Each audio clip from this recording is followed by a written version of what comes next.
Hello again everybody, and a very warm welcome back to the channel. It's Sim Update 11 and the 40th anniversary edition of the Microsoft Flight Simulator franchise, now in a recent update which went live just prior to the start of the weekend. I hope you're all enjoying it so far. One of those aircraft, of course, was the iniBuilds Airbus A310, which is what we're going to be enjoying today for the first time ever. I haven't practiced it. I'm going to harness my inner Boeing pilot and my inner Airbus pilot, maybe a little bit of my inner BAE 146 pilot, to try and get us here from Dubai all the way to Kuwait International Airport. A journey with a block time, gate to gate, around about 2 hours or so, but we're going to spend some time on the ground beforehand, sort of exploring things and trying to learn the aeroplane live, basically. We are on VATSIM. We've got a controller here at Dubai, operating as the tower controller, and the scenery has its own custom GSX profile, but as you may have noticed, it's not properly configured. So we've got here at Kuwait, here at Dubai, the new floating tug system. But it looks great, doesn't it? The A310 looks really quite cool indeed. GSX working quite nicely with it. One of the recent updates from the 12th or 11th of November included the A310 as a included workable aircraft within GSX, so that's quite cool. Lots of green in the live chat as well. Hello to all of you guys. We've got commentator David Bartley, Alberto, Doctor on board. Hello folks. Rotafib, Mikhail, Steve J, AR Simulations. Alberto, good morning to you in Chile. Faris, hello. David Barley, good afternoon. Commentator, and Matthew F, hello to you folks. And everyone else in the live chat as well, I hope you're well. I haven't actually put the link anywhere else, except for on our own Discord server, so who knows how many we get tuned in today. Hopefully, if you are watching this for the first time, you enjoy it. Come and say hello. And if you've got tips, tricks, or certain bits of feedback, I suppose, in relation to the A310, do share it during our live stream today. It'd be interesting to hear what you guys think so far of the aeroplane, what routes you've done, and if you've noticed any significant issues, bugs, or something you particularly enjoy from it. One thing that we have noticed, Ashley, hello, thank you for suggesting today's route. Yeah, one thing we have noticed is there's a WASM module issue with the iniBuilds A310. Quite a significant issue, actually, that's affecting a lot of people in the community. They are spawning in and finding that the aircraft loads in very, very quickly indeed. Flight Tim, Sim, and Ian, hello, good day. Yeah, loading very, very quickly indeed. So it's not compiling the WASM files properly. And in effect, what it's doing is it's causing a huge drain on frames per second, so people are describing a slideshow. Some people haven't had that problem, it's compiled nicely. However, today, whilst loading in, I don't think it's compiled properly on my side, so I'm not going to, well, going to hold reservation, I suppose, see what happens. But here we are in the flight deck. It's very cool. For an Airbus, it's a little bit old school, isn't it? It's not like that nice, clean, crisp, modern style that we're used to, of course. Going back quite a few years, the early iterations of the Airbus Flaboir system in the aeroplane, I suppose. But it looks great, doesn't it? For a free aeroplane as well, the amount of detail in this is remarkable, and iniBuilds have done a fantastic bit of work on it. Lots to do in the overhead panel. So far, we've plugged into external power, batteries are on, IRS is aligned, the RS 1, 2 and 3 in the centre at the top, and we've plugged in most of our route as well. We could probably put our nav system 1 on as well, nav lights. Galley power's on. Speaking of the galley, let's dive into our custom views that I've set up this morning. There's the first. We've got one over wing, why not? Always good to have a wing view. Another one at the trailing edge of the wings. John, hello. Very foggy indeed. The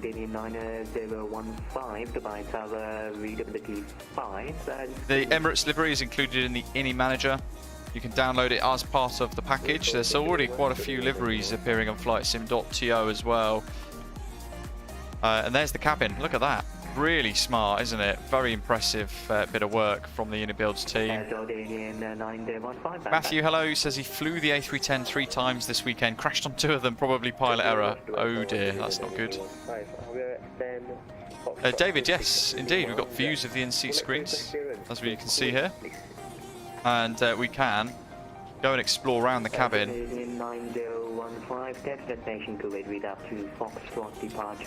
I wonder how far we can go down into that galley area.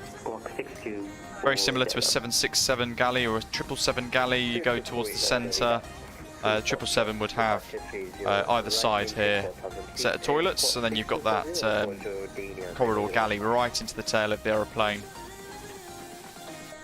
And then we can pop back up to the aeroplane. There's GSX loading some passengers. What door is that? Doors 2? Find out in a minute. Zato says, got a note, this aircraft is payware in X-Plane. That's, yeah, it's quite remarkable. Obviously, they haven't just released it for free. Microsoft or Asobo have paid iniBuilds for the product. So they haven't done it for free. They've done all the work and been paid for it, of course, which is great. And that is why the quality is so good from what we've seen. I haven't flown it at all. I don't know where they're all going left, I think. Posh buggers. Liam, hello. Andy says, can we have a loo review? Does the loo actually open?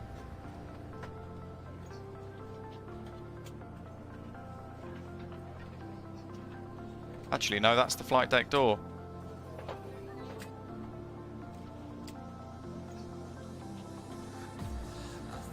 Good day, MS-46.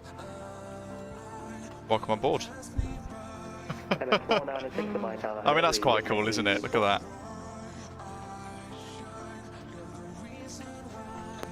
We are looking for a departure clearance to Kuwait, where it stands for 0 information, whiskey, DNH101. Emirates 496. Very neat. I do not see a flight time. Could you refund? We'll go for a 6. So we can see here that we've got the cabin door open. Cargo looks like it's done. We've got green indicating they're all closed, and we've got indications of left forward cabin door not closed. We've included our SimBrief route, so in menu ACARS you can put in your SimBrief username, and when you add your route in on SimBrief, you get it all ready to go. You just press request SimBrief, and you'll notice it will then populate like so. You might have to add in the flight ID, maybe the cruise number, cruise flight level, or cost index, but predominantly it will load in everything else. And then we've got that flight plan like so, which we can work through anyway. And have a little look through to make sure we're happy with it. There's our weight and balance for today. Fuel 12.8 tons, cargo 5.8 tons, and 231 passengers. Mark, I don't want to turn because that was quite impressive. I quite liked it. So if I turn, it's going to wreck the immersion, as you said there. There's our flight details. Emirates 101. Airbus A310-300. We've started today using the OnGPU system. So your OnGPU, that's set as my default basically. That's what I've gone for, and we can see the status of the doors on that page there. Checklists is good. Press and hold, and you can flick through. So a quick thing. I will likely use this today actually as a way of reminding myself things. A little ding from the door, I assume, being closed. We'll check that in a minute. So signs are on auto. We need to put them on auto actually. Where are they? I assume they're up here somewhere.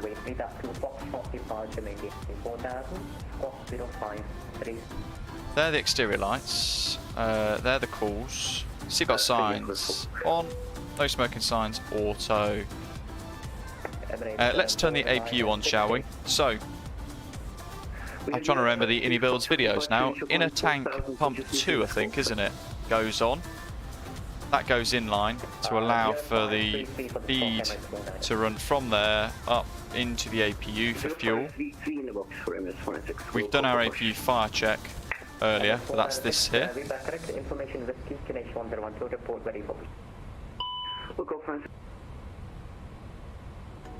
we can do a squib check. Right, APU gen is there. Override supply, standby gen, battery, buses.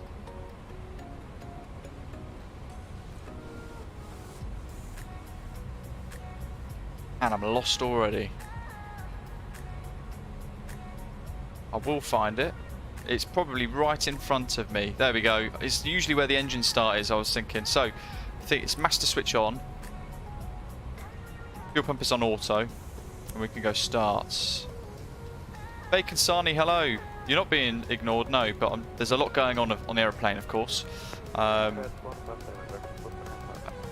Bacon Sani says, the Boeing Inquisition is here to make sure there is no further Boeing blasphemy. Well, this is fairly similar to the Boeing, to be fair. Yeah, the way the systems work, I think it's probably 50-50 between the two. I've got no idea if the APU is starting, actually.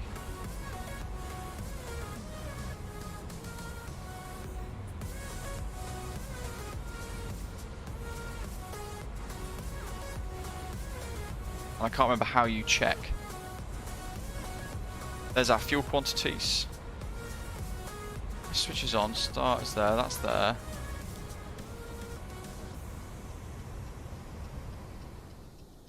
That's the outside, by the way. Oh, there we go.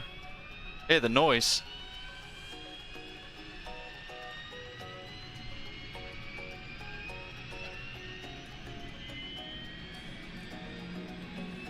Matthew, yes, that's it. There's a panel behind the co-pilot seat that shows the APU status. Thank you.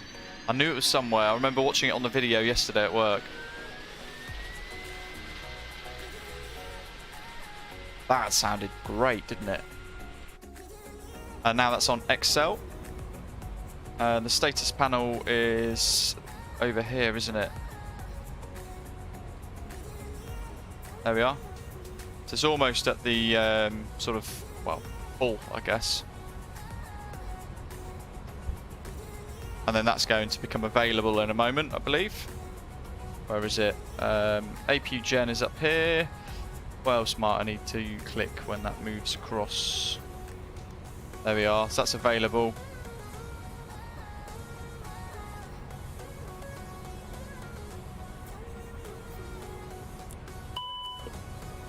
It wasn't that one. Where is it? Good grief. Does it automatically transfer? Surely not. There's the power systems. We have to do another fire check.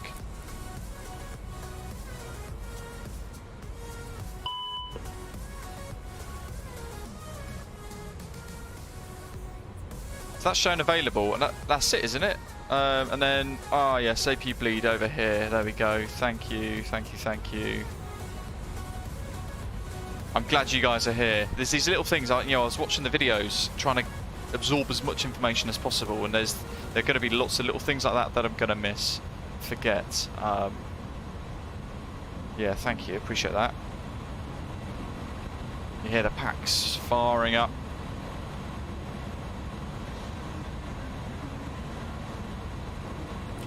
And then we can turn that off.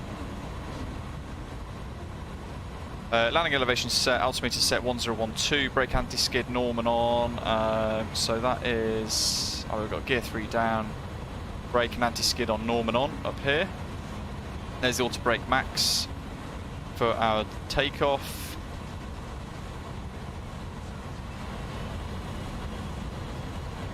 Extinguish the off lights. Well, these are probe heats, so I remember you don't want to burn the ground crew, so they stay on for a little while, don't they? I believe, and I don't think we need to worry about this too much just yet until we're going to start up. But I suppose we could turn them on now, can't we? And get all the pumps fired up.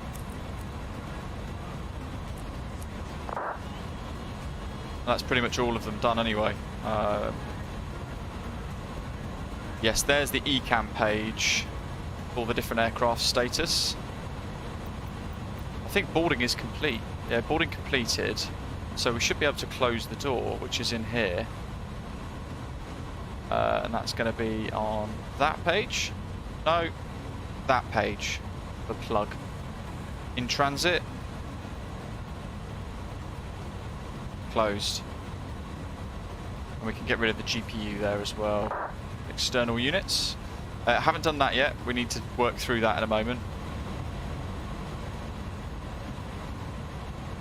AP running, park brake on, seatbelt signs on, no smoking on, there we go, and door ECAM is off. We can go to APU on the ECAM page, system page. That's showing us information there. And this is a little bit BAE 146, isn't it, where you change the flex temperature on the, what do they call it on the 146? TMS system. So it's very similar to that. We've gone a flex to 70 to try and get an M1 of 56% effectively. Jeff is saying just click a load of stuff and then rotate. We need to get our clearance, don't we? So, oh, we've got ground now, 11835.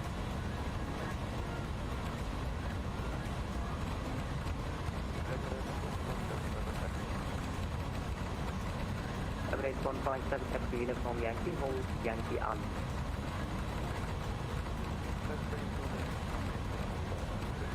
Notice that's not very... Oh, that's frustrating. A little click spot issue. Well, where were we? Right, so we're on ground now. OMDB ground, and departure ATIS is X-ray. QNH is 1013 now. So we'll change that there.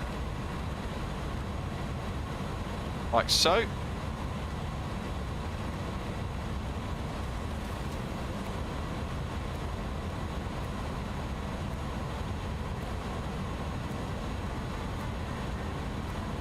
Departure runway 30 right, but then in the same ATIS it says runway 30 right, closed single runway ops in progress. So I've got no idea which is which. Okay, let's just find out. Let's find out what aircraft, what departure we're going to be issued today on Dubai ground. Though I can't really hear him very well. He's very muffled, isn't he? Charlie 15 Echo ready 5F5.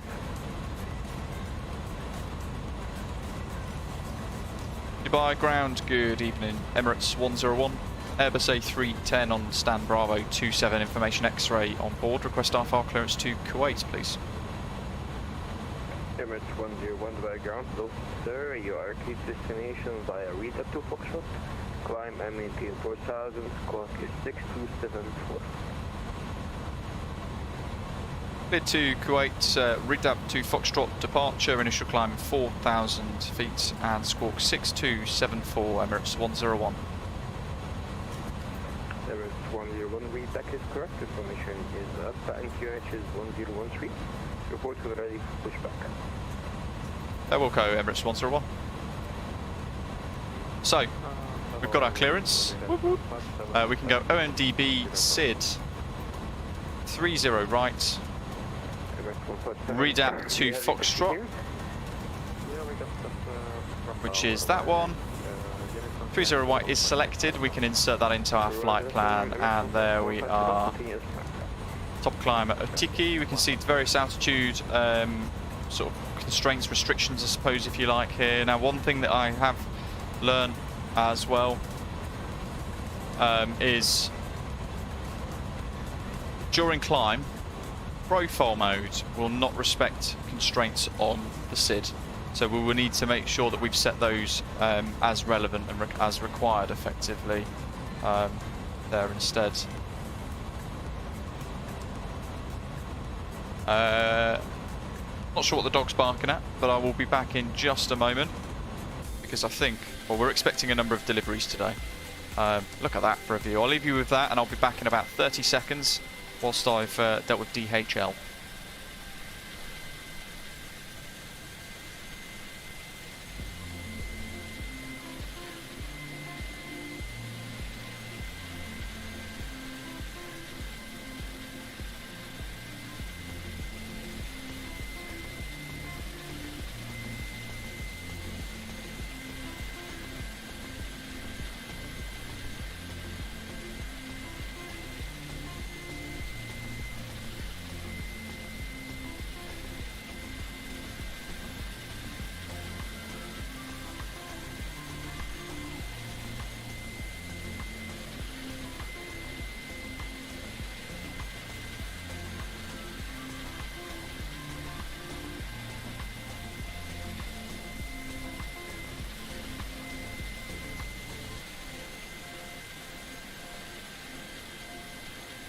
Emirates 157, continue taxi via Yankee Lima 4 Mike and hotshot Mike 13 Alpha, runway 3 right.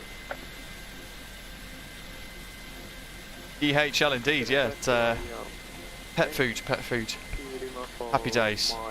The dog's got another month's worth of food, he's happy, and he got some free toys. Where were we? So that's -5, I remember that in the video, I can't remember the reason for it. So that's that, and that's done. Let's see, so we zip over onto Navigraph briefly. That's our departure, 30 right. Up to RIDAP, which is the top leg basically, of the 3 that branches off. So we're going to go runway heading, minimum 180 knots. So accelerating nice and quick on our departure today. Initial climb clearance of 4,000, which is what he's told us. And therefore we plan for that. And the transition is 13,000 at the top of the charts. Easy peasy.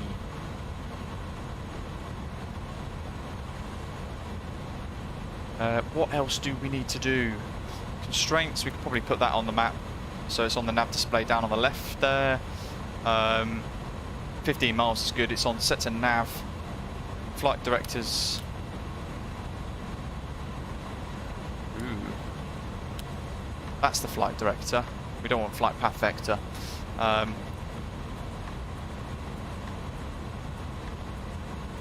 Bacon, I'll try not to. I feel a little bit of stress in a way actually, because it's an oddly familiar aeroplane because it's elements of Airbus that we're used to, but also it's a completely new aeroplane. So I worry that I will mess stuff up and get things wrong. I don't want to do that, of course. That's done. That's done. We need to do our takeoff approach page. Here we go. So.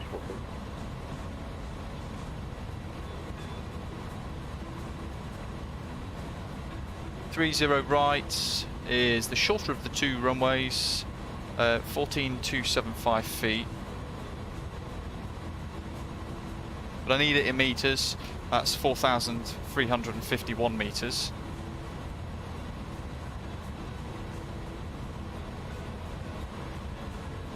I'll just put 4,300. Surface is dry. QDM is 299.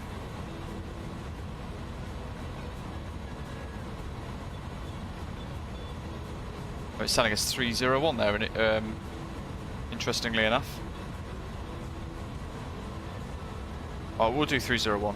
Wind on the Aegis was 310 at 12.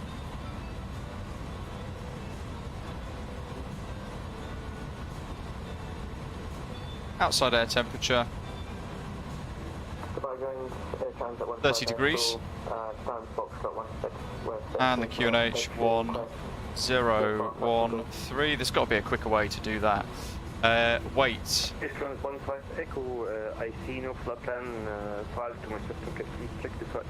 124,000 kilos, basically. So 123.7 tons. About 15. Anti-ice off, air conditioning on. Calculate. 59 degrees. So let's scribble this down so we can just put it in. V1 of 158, V2 162, and 165.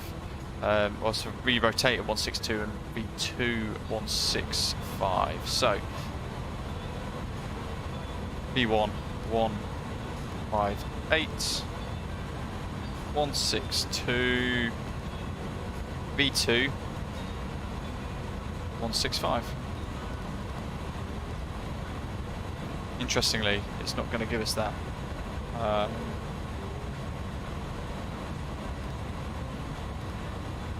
V2's 100 knots, bizarrely, but that's because it's on here.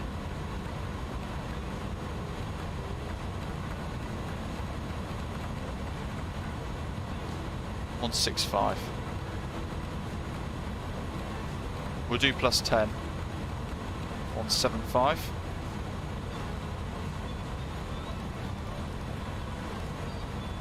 Yeah, interesting. I've obviously not done something quite right there, but that's all fine. Progress. I think we're there. I think we're there, aren't we? I think we're pretty much ready to go. In it, 360. Goodness me, I think we're there. Where are the other lights?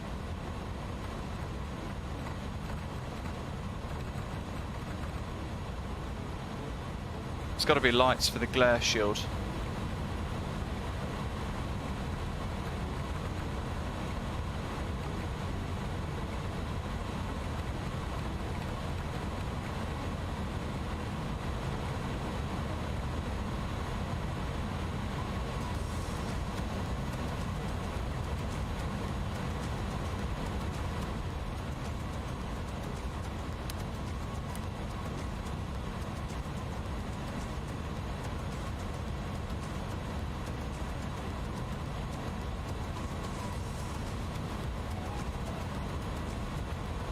Oh yes. I'm glad you guys are here. On the speed bug, you can left click and set a separate target clean speed, if you will. So.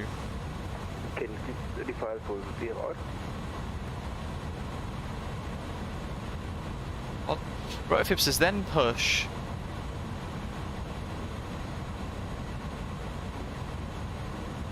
On the speed bug, you can left click and a separate target speed clean, if you will, then set flap and up something. I don't know what you mean by that.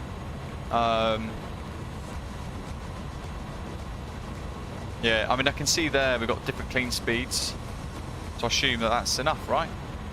Are we there? I think we're ready. Where's my checklists? Lexi 59 it says. Where is it? I better set that. I'll be in trouble, Wells. I'm just about to request push. That's all good, that's all good, that's all set. Parking brake is on. Rotofib says just set for 250.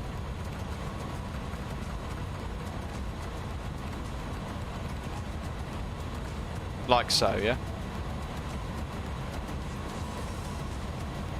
Can I do that? Press up, not pull, push.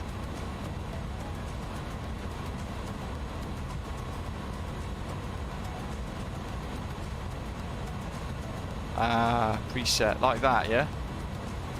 Awesome. All these little things you guys have become pros at already. I'm well far behind the curve. Miles behind the curve with it all. Look at that.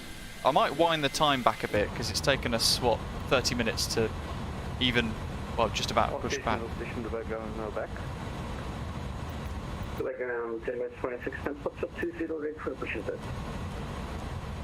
Beacon on.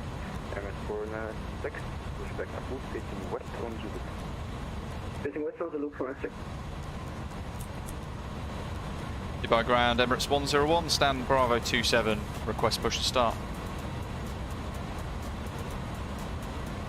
Emirates 101, please, that's squawk, 6274. Apologies, yes, 6274, Emirates 101.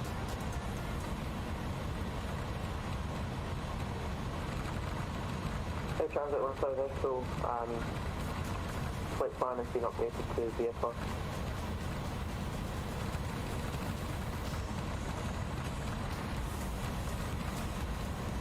Air Transit 15 Echo, your right hand circuit out of runway 30 left, not about 3,000 feet. Akin, yes, I will do, but we'll wait to go out pushback yet. Right hand traffic from runway 30 west, not above 3,000 feet, squawk 0675, Air Transit 15 Echo. Alright, let's just get rid of it. 15 Echo, way back is correct, information is X-ray, clearance is 1013, report ready for pushback.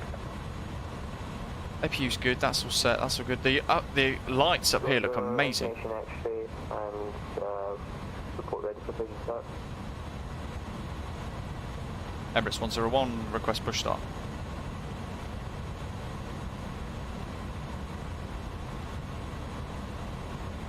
Emirates 101, roger that. Pushback approach facing north on Whiskey. North on Whiskey, push at start approved, Emirates 101. I think it's that one. Locking gear. So, we've got our beacon on. And we're about to push back for the first time in the iniBuilds A310 here on VATSIM. Looks great, doesn't it? It looks really, really cool. Have I got my night rating? Andy says no. Definitely not in this. Definitely not in this. Holy moly. Release parking brake. Okay. Park brake released. Commencing push. Yes, throttles calibrated, by the way, as well. Somebody asked a little while ago. And, ooh, here we go. Engine start. So it's...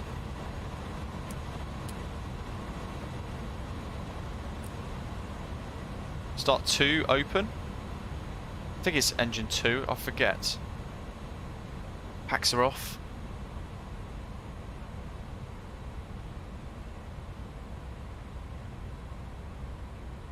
This is very Boeing, isn't it, that fuel control lever?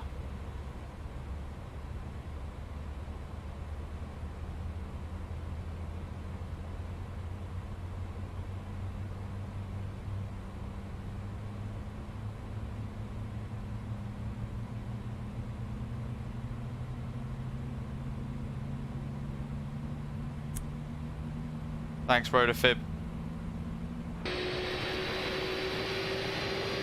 Holy moly.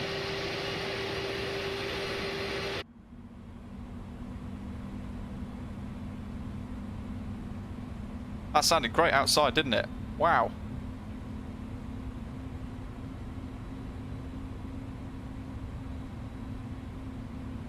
What is truly remarkable is that this is free.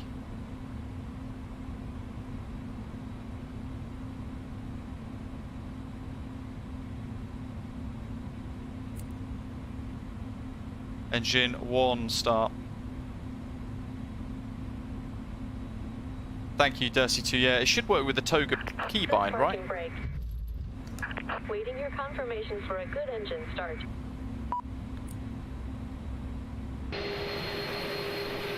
Emirates 496, your vector protection. Emirates 496, are you able to do a 180 degree turn facing west? What do you reckon? Should we wind time back a little bit? For that, please proceed with a 180 degree facing west and continue on the left side. Go for it. Get a bit more daylight. Or should we stick with it? Well, let's go to that. There we go. Let's give them the confirmation. Cockpit to ground. We have a good engine start. You can disconnect.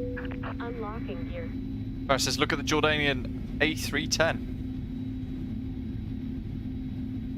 ZeskFS, hello to you. Do you have to manually hit the click spot then? Thank you. Square button on the left of the glare shield.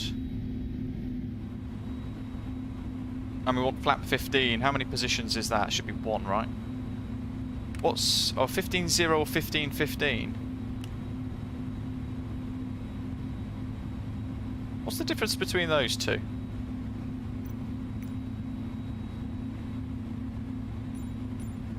We'll wind the time back a tad and then we'll have the sunset in the air. Connected. Bypass pin removed. Left is clear. Right Arm is ground clear. spoilers. 46 with you, 180 onto Zulu.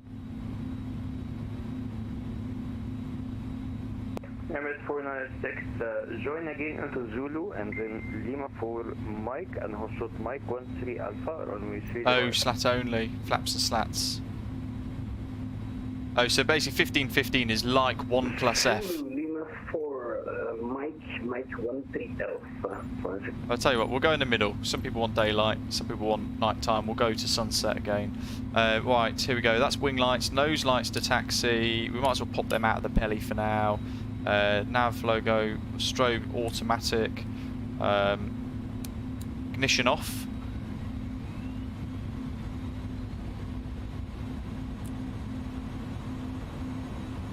Galley power back on. And bleed valve switch to auto. Just looking around the lights here, everything is off. We haven't got any white lights, which would cause us a bit of a concern or worry. That's all looking pretty good. Okay, God, this is exciting. Gonna just do a quick left and right with the rudder pedals. There goes the joystick or the yoke.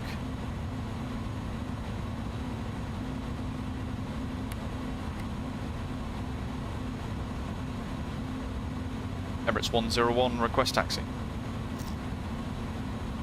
Emirates 101 taxi via Whiskey left to Zulu, and then Lima 4 and hold short Lima 4 Alpha.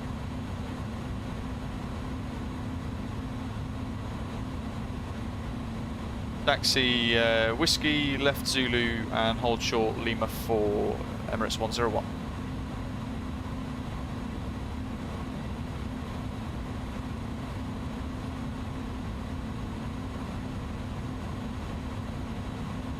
So that's the Toga click spot.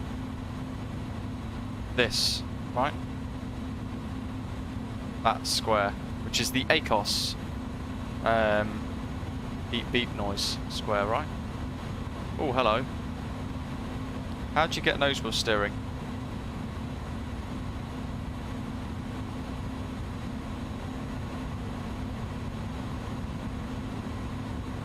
The hell?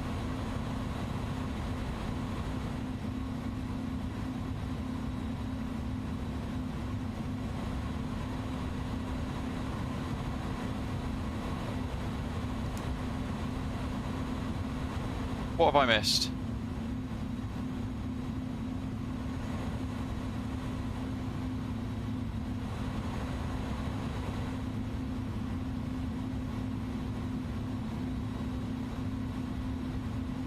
Nose wheel steering is on. Maybe we'll turn it off.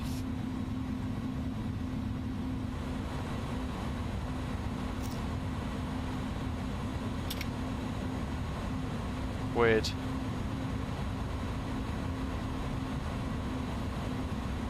So this is maybe where we're getting the WASM compilation issues.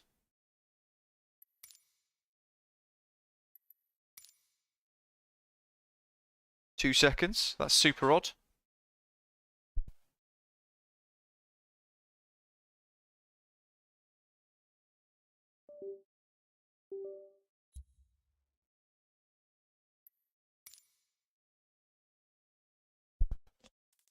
Right. I think. There we go. Yeah. Okay, we're back. Emirates 406, would you like That was to weird. progressive taxi instructions? Super weird. Yeah, I was figuring out the charts. I don't know why I had to make the 180 in the first place, really. Please say again I couldn't hear. Well, yeah, we were struggling to Yeah, find pedals have gone missing. the proper chart for it. So give me progressive taxi if possible. Brothers at Emirates 496, continue straight ahead onto Kilo. Say it, Kilo. It was plugged in, bizarrely, but what I've done is I've unplugged it and plugged it back in again. That's very strange.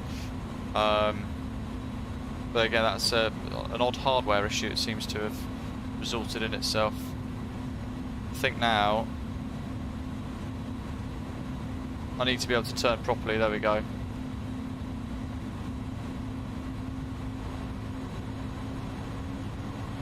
Engine 1 is running again.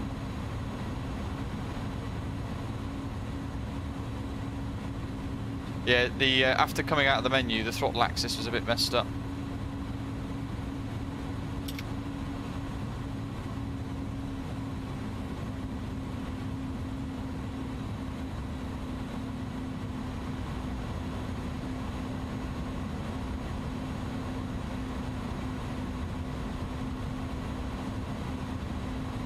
Where's the takeoff config test? Emirates 496, continue straight ahead. There we go. I'm continuing straight ahead for a second.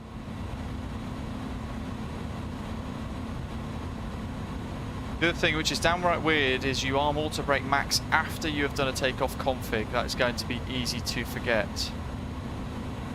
Oh yeah, auto brake max. Do you arm auto thrust? There's a question.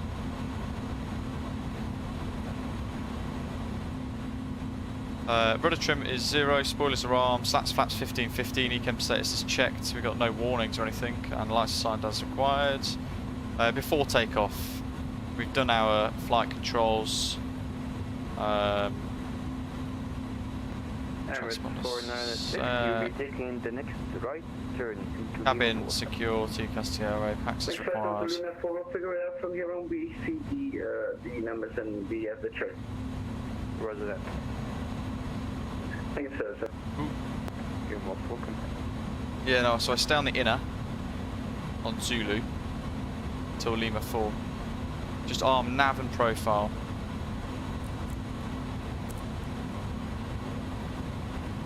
Sid, I don't think you can scroll, you have to click and drag. Auto throttle, sorry, isn't it? It's a very different system. Auto throttle, auto arms after you press toga, Ashley says. Yeah, for the checklist, you have to click and drag. Emirates 496, you'll be continuing as Lima 4 and right into Mike and also Mike 13 Alpha. You can now contact Tower on 118 and have a good flight within the right master.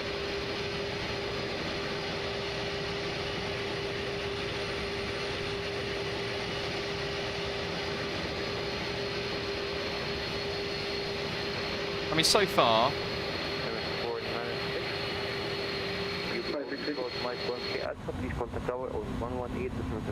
actually quite impressive.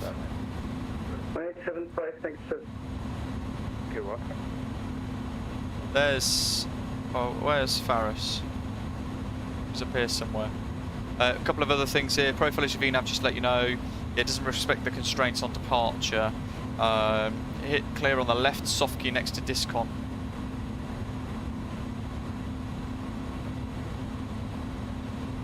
Where's that? I have no idea where that is. Oh boy. This is setting up the stream nicely, isn't it? We're just going to be mad at this, I think. Engines...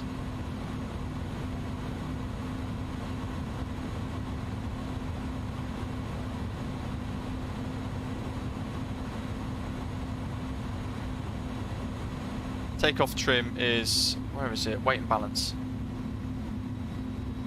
It just says 1 up.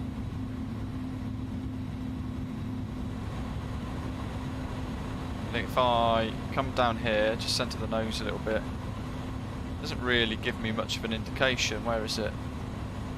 There we are, just there. So that's the trim now set. 1 up. Does to yes, yeah, we've already pressed it.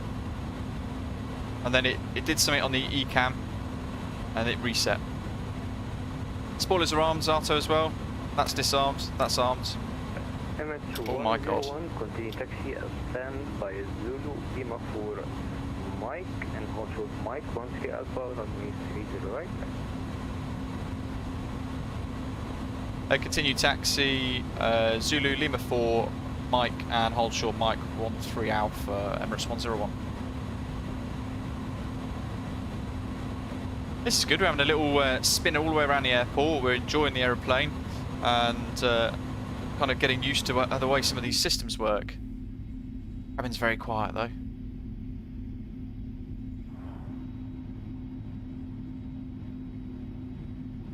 Paris is true, it's really fun to fly. Brandis is what happened there. I accidentally knocked the actual, like the general aviation throttle on my thrustmaster yoke. Not thrustmaster, it's on my Turtle Beach Velocity 1 yoke.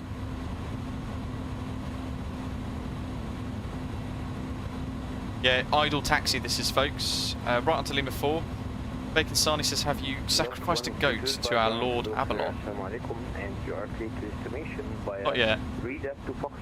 He's in the cargo hold. Whether he gets to the other side, I don't know. Click on one of the screens in the cabin, David says. Bet says, hey there, British Nav Geek, hope you're doing better than me with the 310. Did a quick circuit and it didn't end well. Apologies, lot 122 and East Squawk 6225. There we are, I've clicked the screen. Squawk 6225. Nothing's happening though. We'll come back to it. I was mucking around with that earlier actually, to see if anything happened. So Lima 4, right onto Mike. Mike goes all the way down to 13 Alpha, like that. There we go, that's good. So Mike's coming up.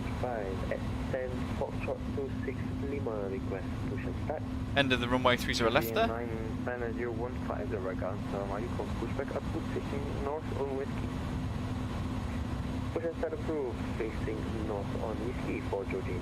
Automator says there is an off position for the landing gear lever, very similar to the 737 then, or Boeing's. Landed on belly of plane. Brilliant. David G, hello buddy, welcome. Akin confirming the screens, the in-flight entertainment work in the air. We'll explore that in cruise.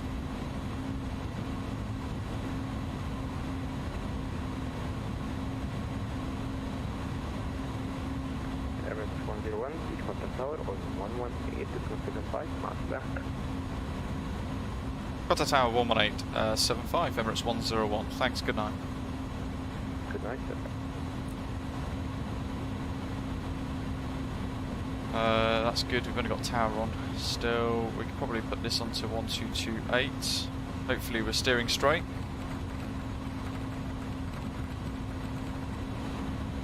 You know what I did forget to do? The Emirates safety demonstration.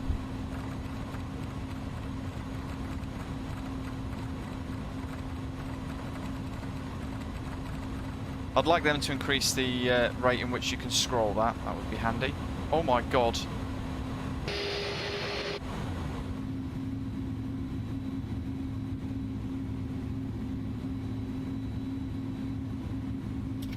Bear with me. I have a simple fix for that. I mean, that was a bit weird because I hadn't actually clicked anything. Emirates 496, wind 310 degrees, 12 left, runway 309, clear for takeoff. Right. Takeoff 30 right, US 566, sir.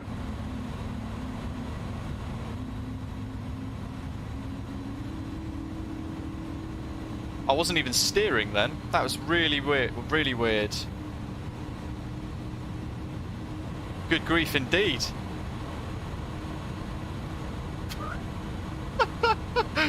That tower's going to be like, what is this guy doing?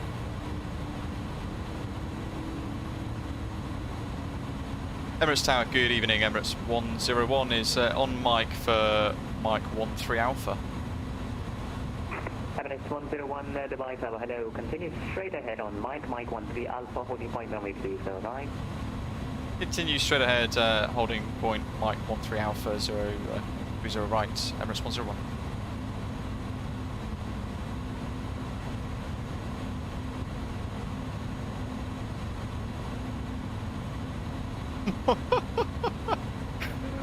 Oh, we went off-road then.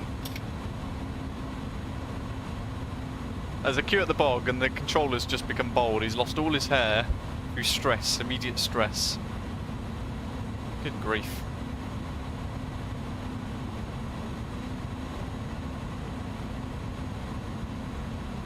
David, they did. They certainly did.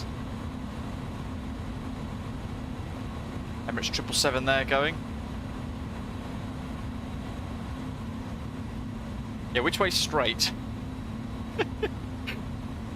Oh.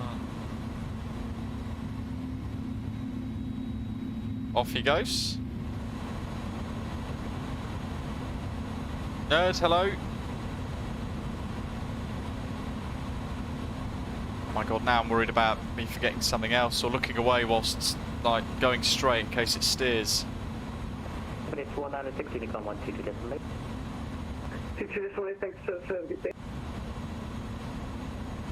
That's all armed. Probably put that light on as well, why not? We don't need those, they're all good. That's all on, that's all set. Emma and S.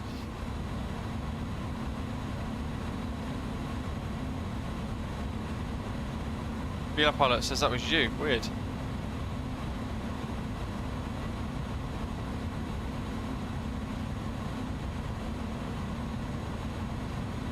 Flaps set 15 and 15. There we are, the indications there, and the position is there.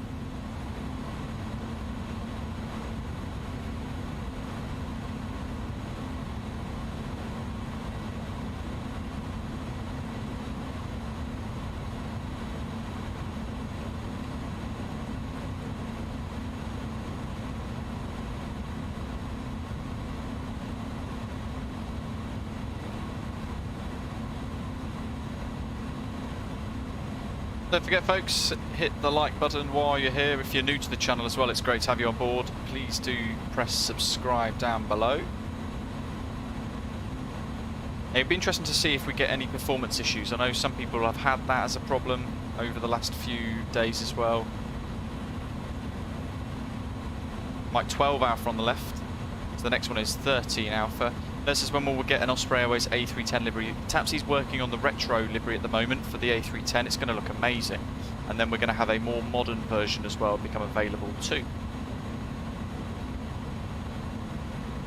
I think we're ready. I think we're ready. If not, things are about to go horribly wrong. Up here, I'm going to put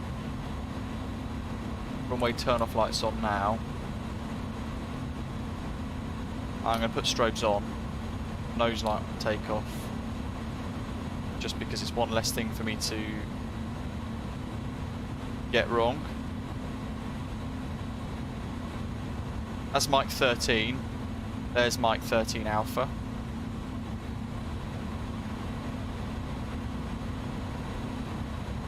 So a little bit of brakes.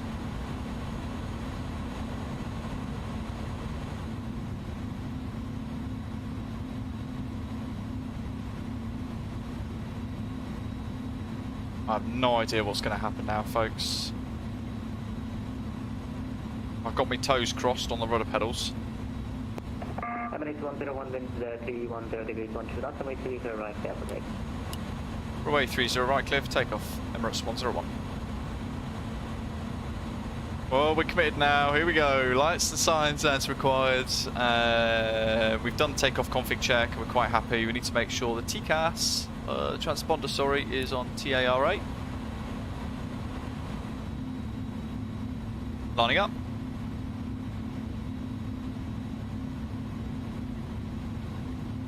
Does ignition need to be on continuous, 93 says?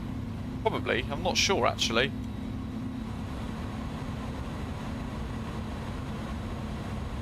Whoa, this is exciting.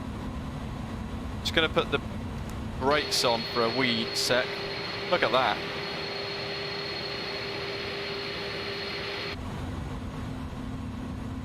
Continuous relight. So that's that's Boeing-esque as well, isn't it? Rudder trem is set 0. There it is.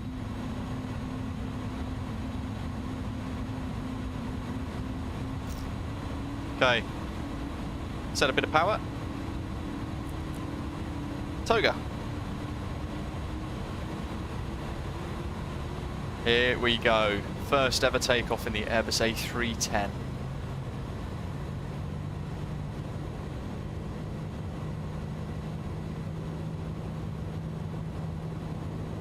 $80 knots.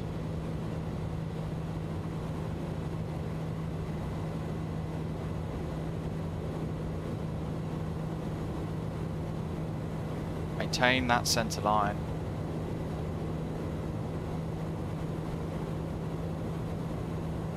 V1, rotate.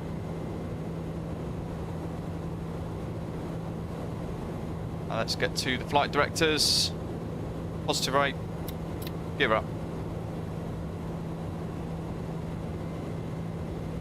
Let's see what it does now. Autopilot 1 on.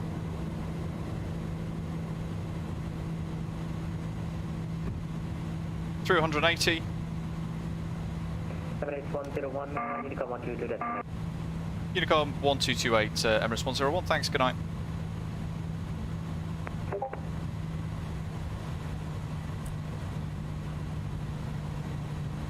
Well, this is nice.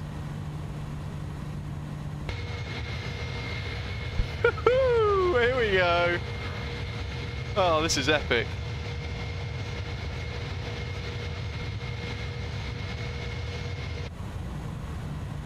So through 2,000 feet, climbing away.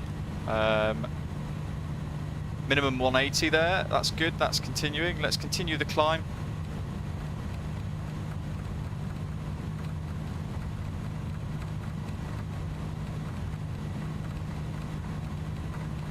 Let's go to, is it, that is off, I believe, I hope. We'll find out in a bit. Oh. I wish this was a bit quicker.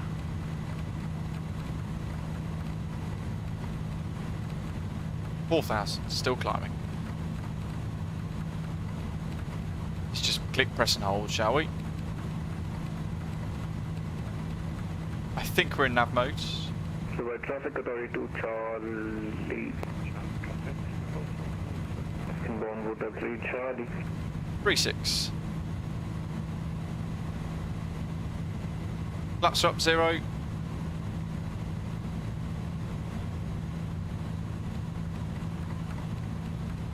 Let's go to 250.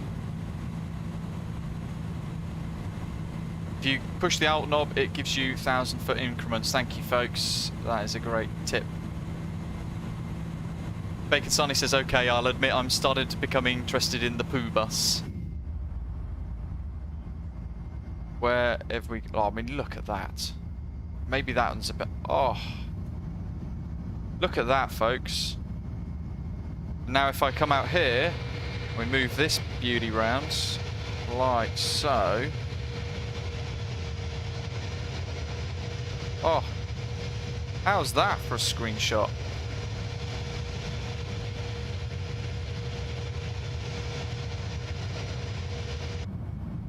Someone mentioned about the in-flight entertainment. Let's have a little look. Here we go. Outside air temperatures 52 degrees Fahrenheit, altitude 6920, can counting as well. Vertical speed, ground speed heading, distance to ETA. This is awesome. Refreshments. I'm guessing it just cycles, right? It doesn't, we can't click like refreshments and go ding dong, we'll have a thing. I mean, this is the thing with this aeroplane, is it's not really very much an Airbus. I mean, it is an Airbus, it's old school Airbus, but pop that off. Let's see. They're on as well at the moment, that's all fine. I just want to go around just checking stuff to make sure that I've got it all set as required. I'm absolutely petrified I'll have forgotten something. That's already disengaged. CMD1 is on at the moment, or AP1 is on. Constraints are active. 12,000, okay.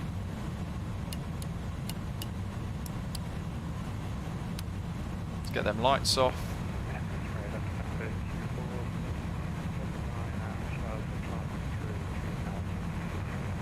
If we go to preset, what happens now?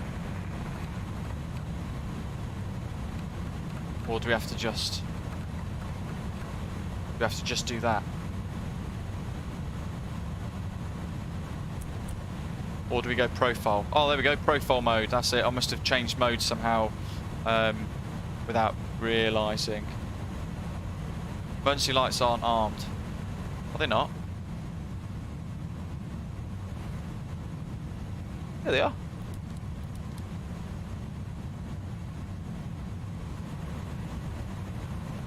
We put seatbelt signs off.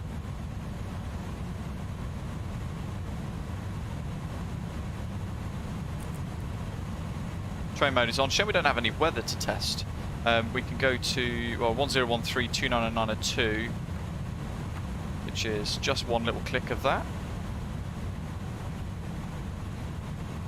Progress page is active on the aeroplane, so we can select different things, and also if we go to progress page, Oh, there we go, secondary flight plan. So if we wanted to, we could add in a secondary flight plan. They've said that this is completely active. Jimmy, hello, buddy. Alfie, welcome. We can do direct twos, flight plan, all that sort of stuff works as well. What we're expecting into Kuwait, OKBK, 040 at 6. We're expecting 33 right, ILS Yankee. So it's going to be a crosswind approach. We can add that in now if we want to. ILS 33 Yankee 33 right.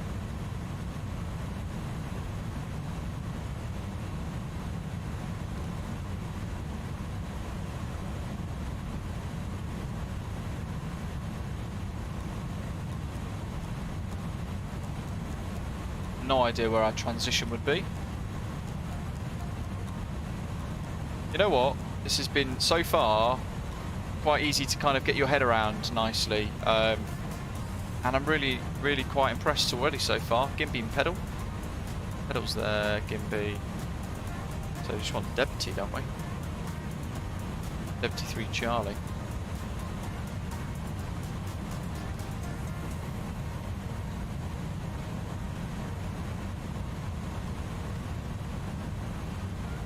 DEBTI 3 Charlie, ILS Yankee 33 right, Gimbal. Okay, yeah, we don't want either of those transitions. So there's our flight plan. We can have over on this side the progress page up if we want to, and we can set, was it DEBTI, wasn't it? We can pop in here, DEBTI. That one.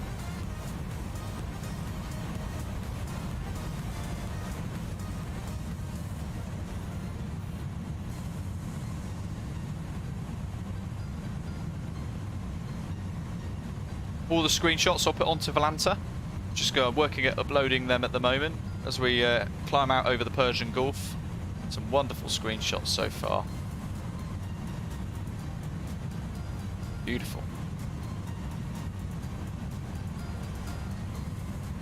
Flight time's about 2 hours, Doc says. Bacon's going to try it for a flight at some point this week, then I will give you my honest opinion on it. It'd be great to hear what you think, actually, Neil, to be honest.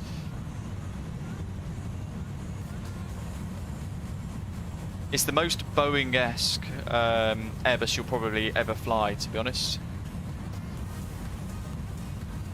And there's a lot of manual stuff to do. How are we doing on the engines? Do you have to put it in? There's no climb gate or anything, is there?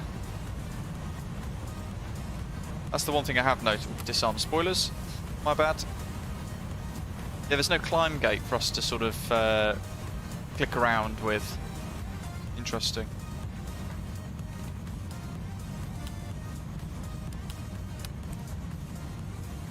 Weather radar's down the bottom. 23,000 feet already, that's fantastic. Right. Also says, so we explore the scratch pad. Which one? Do you want to explore the EFB or do you want to explore this?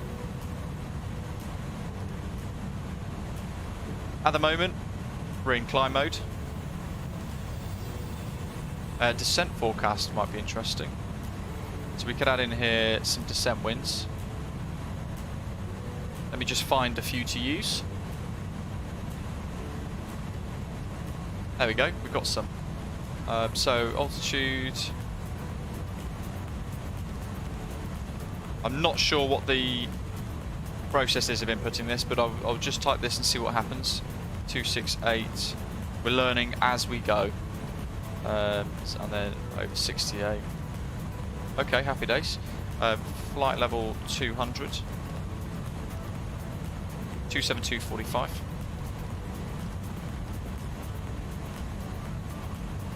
And we'll do flight level 100. In fact, what is the transition altitude in Kuwait?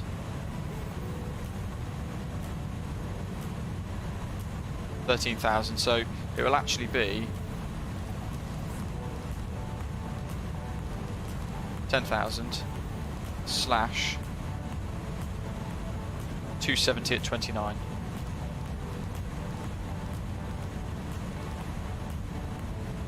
And then OKBK is asking for a weather or a wind there, so it's going to be 040 at 6 for the descent forecast, if I've done that correctly. That's the approach page. Freight has been confirmed by iniBuilds on Discord. And Dirty2 saying the throttles move around like the Boeing, so they slide around freely. That's pretty cool as well. Is it any good for a freebie, Jimmy's asking? It's awesome. Really, really impressive actually what they've been able to do here. This is an incredibly complex high-fidelity simulation of the A310 from what we can see. Lots of different models are simulated. All the electronics, the hydraulics, yeah, everything is simulated really nicely. I mean, look at that for detail. Flight deck door. That opens. What about the jump seats? No. No. It says click here to open. I don't know what that is. That's a big old click spot. That's going to be the door. But yeah, you could just go for a walk down the cabin. There's the galley. Look at that.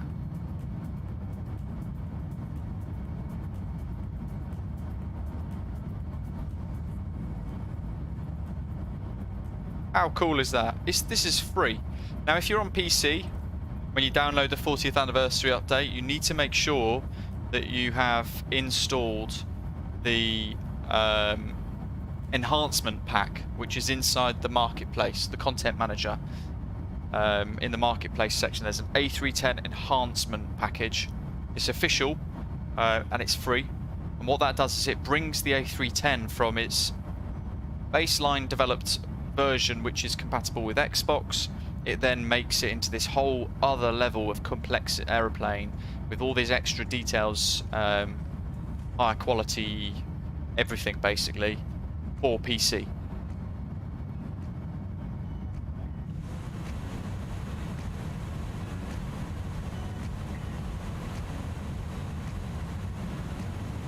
Cocolada, let me see. It says I've missed some great news from Cocolada. Let me find it. Cocolada, I've switched Osprey gate screen destination to Ulaanbaatar, Mongolia at Oslo.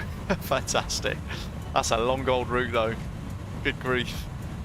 Chris Alka says, anyone know when they're going to fix the performance bug? So I've read a lot about that actually over the last few, well, the last 24 hours. For me, Tatton icing range.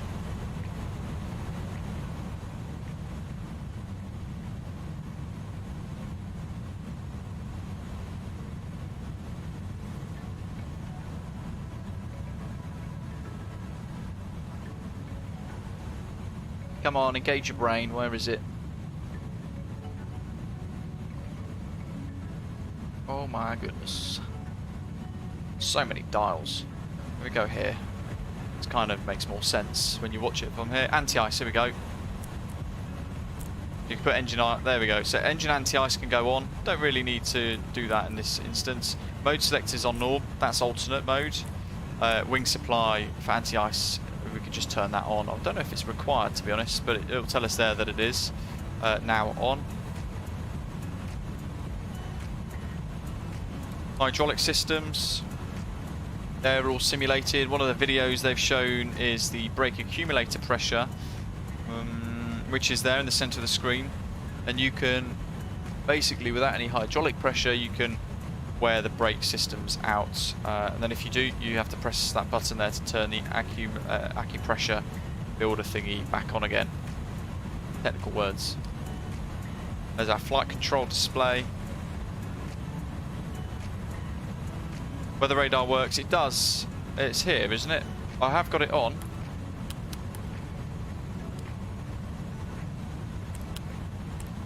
But nothing's coming up. Unless it's a different system somewhere that I need to turn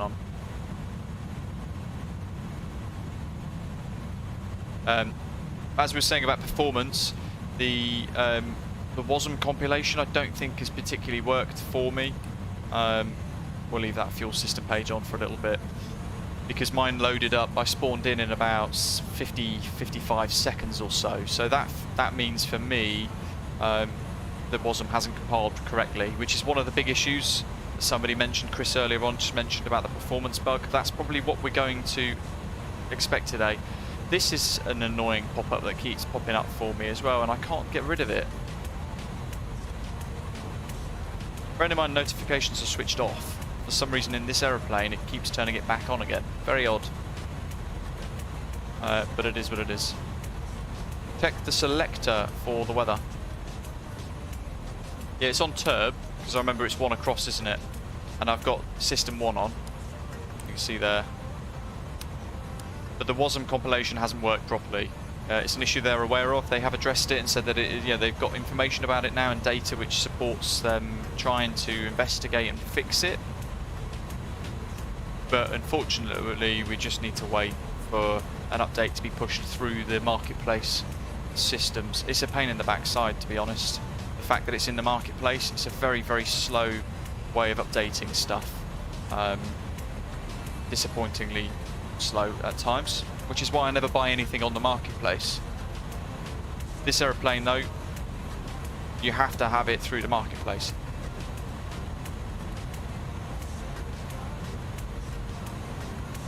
There goes the woofer.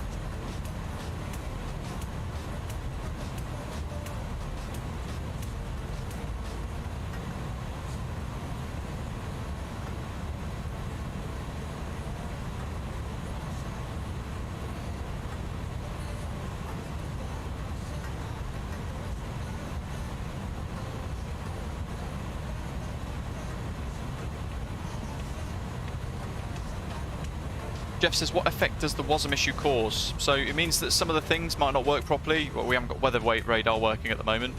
There's every chance that that is because of the WASM module not compiling properly.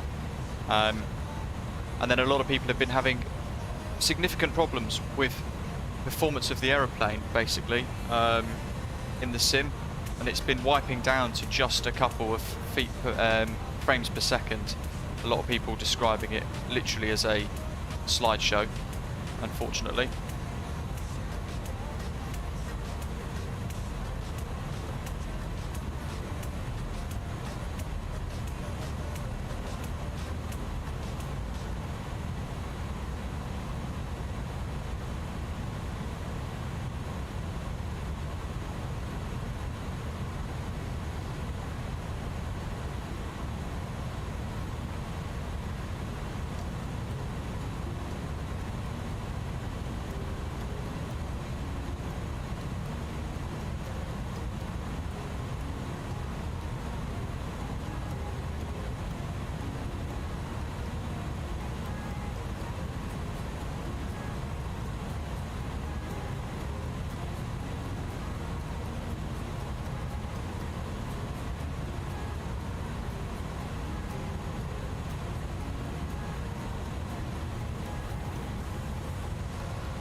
Paul's just saying, is there anything in the EFB?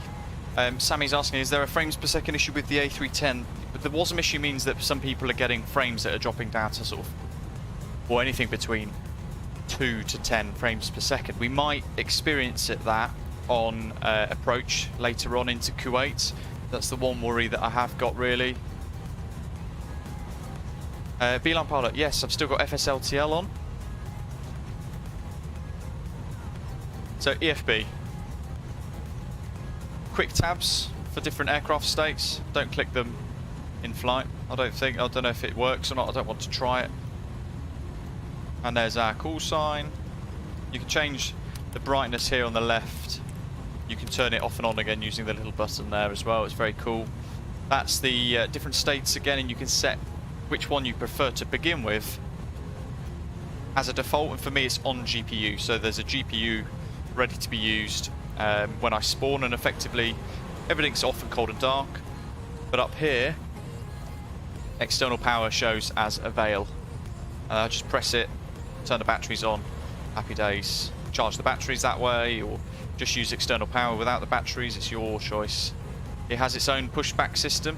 For those of you who don't have GSX or toolbar pushback, that sort of thing, you can prep it all and use the panel here. Very similar to the Fenix system though, it's literally very crudely back, left, right.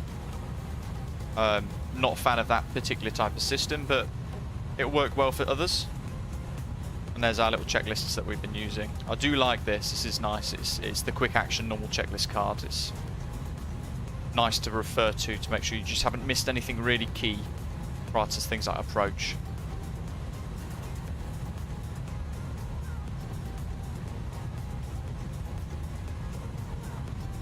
Takeoff performance, we went through that earlier. Is GSX free? No, it's payware. Zato says thoughts on the sounds. Awesome, isn't it? Really, really impressive sounds. You can change the sounds in here as well, audio, so you change the volume of them all as well. But you would calibrate your throttle in this particular bit here, so you click tap to calibrate, and then you can move them up and down and set them as required. Just make sure you know if you have a reverse axis or not, because you need to select their reverse on throttle axis, yes or no. I don't. I click them back into what is classed as a button. It's not an axis. So for me on the Turtle Beach Velocity 1 flight, throttle, I click it back. Therefore it's classed as technically as a button, so for me I don't have a reverse throttle axis. Instead I use the keybind decrease throttle to activate reverse. The load sheet, it's in kilos for me.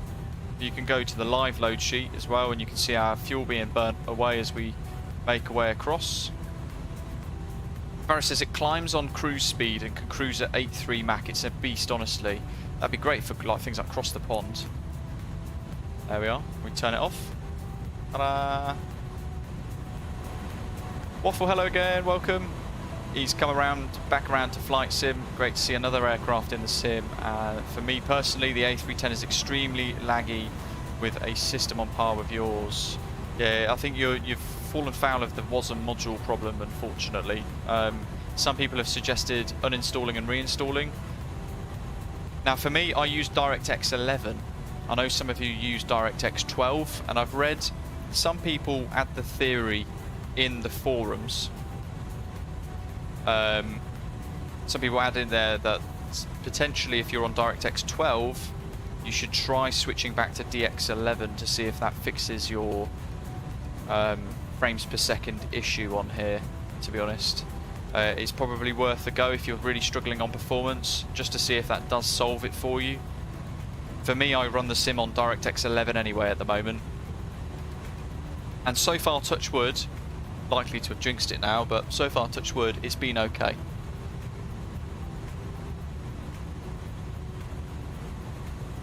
Nerd saying, am I in live time? No, I've wound it back about an hour because it was already, well, sunset in Dubai as we were pushing back. So we were exploring a lot of stuff at the start and beginning to sort of get to grips with the aeroplane.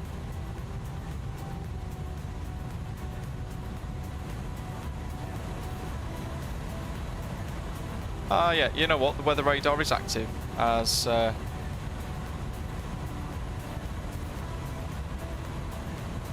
Zato has said. You can see there tilt +0. That, and there's the yeah. So I think that there means that the weather system is on, right? Let's try turn the system off.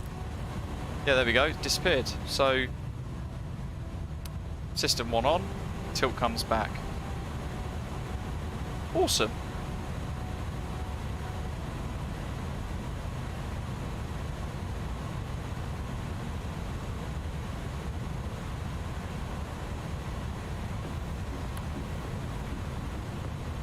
$36,297.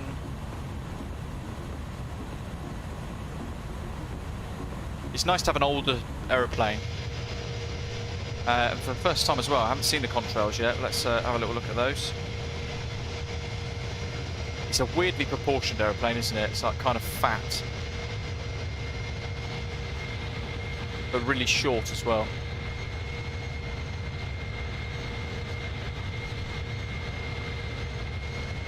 Look at that, that's pretty cool. Probably need to change.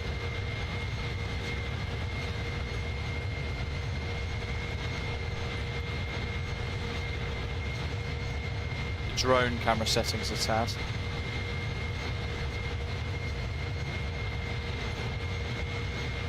Which are really picky. There we go. GSX is still running, interestingly.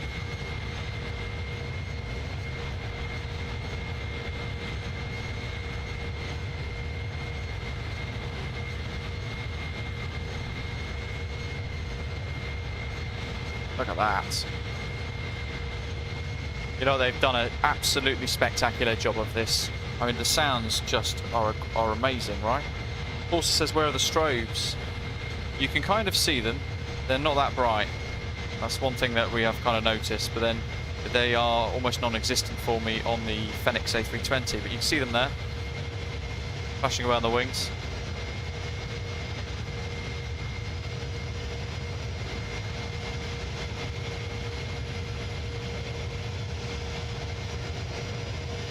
We can hear the sounds change as we make our way around. Kevy Kev, hello. Oh, look at that.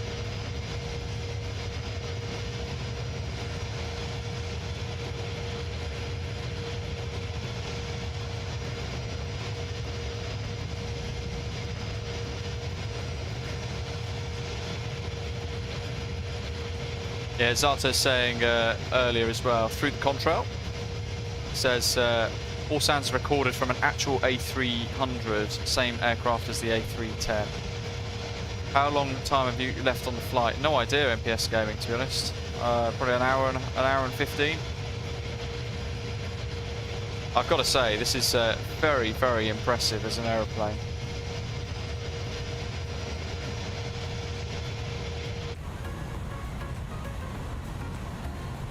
Let's have a little look at the in-flight entertainment again and see if we can actually change bits. I don't think we can. No. So it cycles through basically the screen. That's quite cool. ETA 48 minutes. Crikey, it's fast. 48 minutes. Where's Navigraph?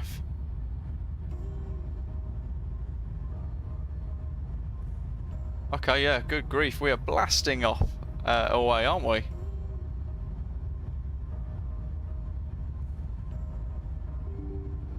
Interestingly, the thing up on the top of your screens isn't working properly. Aircraft UI model is not working. That's odd. Where did we go from? OMDB.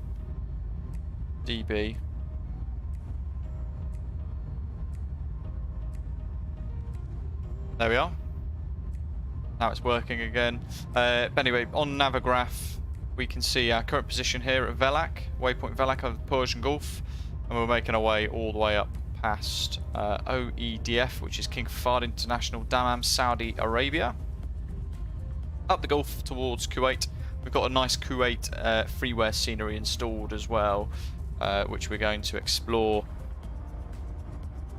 More so, actually, it'd be interesting to see what it's like as a cityscape, because we've got a couple of things added into the scenery. We should therefore see the large sort of towers and things with strobes that flash away on it.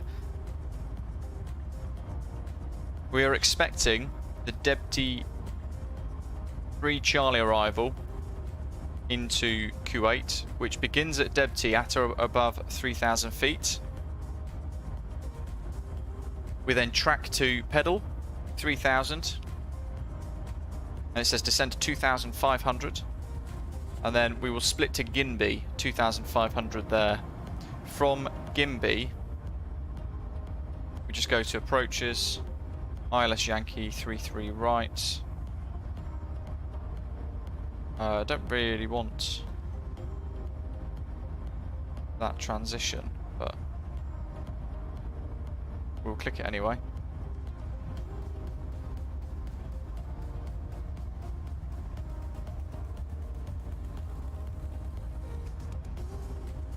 There we go. So from Ginby at 2,500, we'll step down to 2,000 feet. And from there, we will then join the ILS approach. ILS Yankee runway 33 right. like so. We're going to have to manually tune the ILS 110.5. Make sure the course is tuned in at 332, I think, as well. I think the ILS works in a similar fashion to that of the 737. So it requires the pilot to input the data so it knows what to do a little bit more. Minimums down the bottom here, decision altitude of 405. We'll pop that in as well. And in fairness, I think we could probably chip away at some of this now.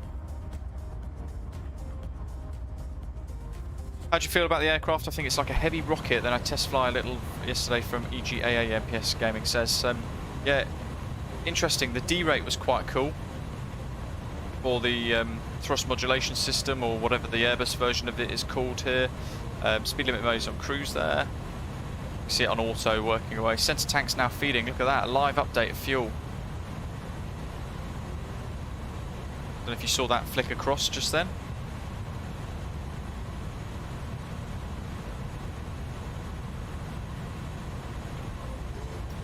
MPS Gaming, if you wanted to join us, I reckon if you depends how short your flight is, really. You could go from Dubai, OEJB, Oscar Echo Juliet Bravo, a very short hop up the coast into Kuwait. That's an option. Or you could fly Basra to Kuwait and come in from above, come in from the north to join us. Good old Volanta screenshot upload failed. Let's try again.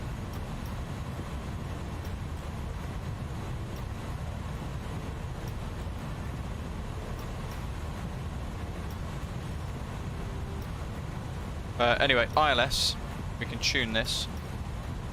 1105. Course of 332.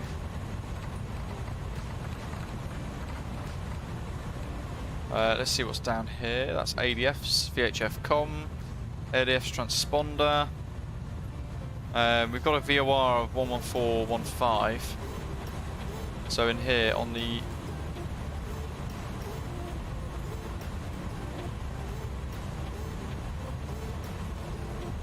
trying to think what page it is now. There's a radio page somewhere.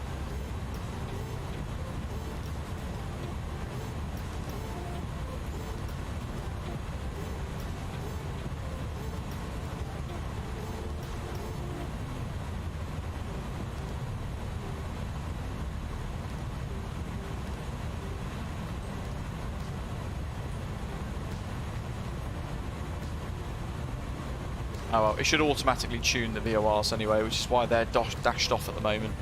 Up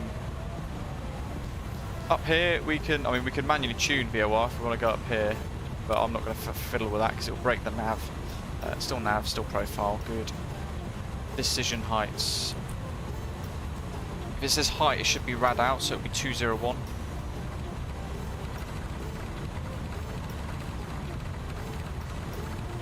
It'll be 210 realistically, or 205 actually. There you go. Get as close as you can, but you round up to make sure you don't have any problems.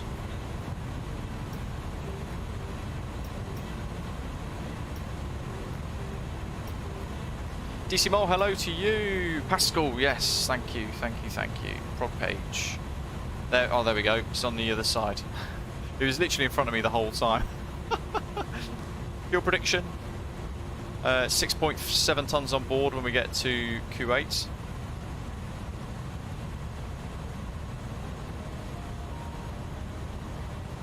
Where we go? Prog page. There we go.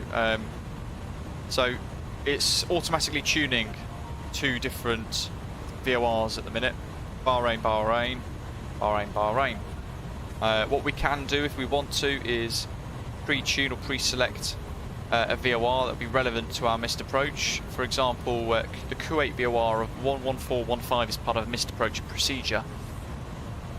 So we could do KUA. We could put it into number 1. We check the frequency, 11415. There we are. So that's set.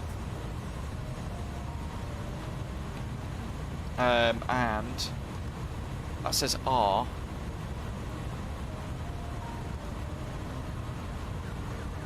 I'm trying to remember now how you then activate this so that it allows you to change the VOR just in case. If we can't work it out, I'll work it out another time.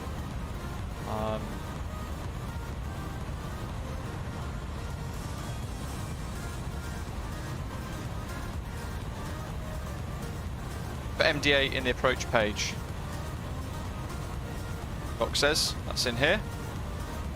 MDA, which is our minimum altitude, which is 405.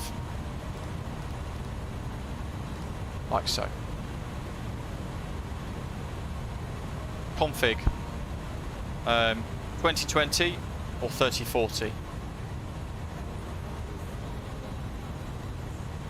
And the option, there's a toggle there, look. We can choose GPWS, landing flaps 2020 or 3040. So if we're going to land on a super long runway and we're going to use flaps and slats set to 20, in the Airbus, you would choose the option here like that. Change the config to 2020 for approach. If you do, you'd probably also then have to switch that up to the 2020 position to tell the ground proximity warning system that you're using a 2020 approach as well. What a cool aeroplane. DC Mole, hello. Very good, thanks. I am certainly enjoying the nicer weather. We've had a huge amount of fog actually, and as I'm looking out the window at the moment over the hills, I can see a lot of fog on the hills still.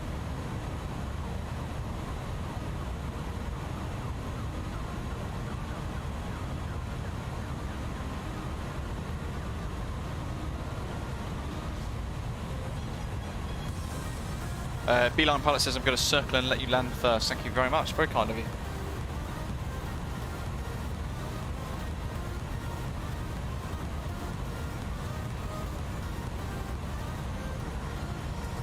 And yeah, well, 405 is what I've got on the charts. But the if you link it to the rad out, the rad out, given a height instead above ground level, it's 205.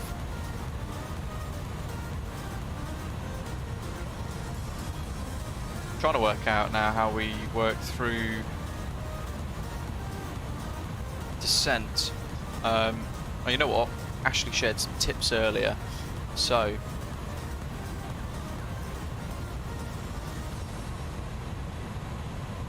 profile mode will respect altitude restrictions on descent. At all times, profile mode will respect any speed restrictions. If you need to change speed on climb or descent, enter the speed on the tact page of the FMC here, which will be this section here, speed, and then whatever it is in that little box.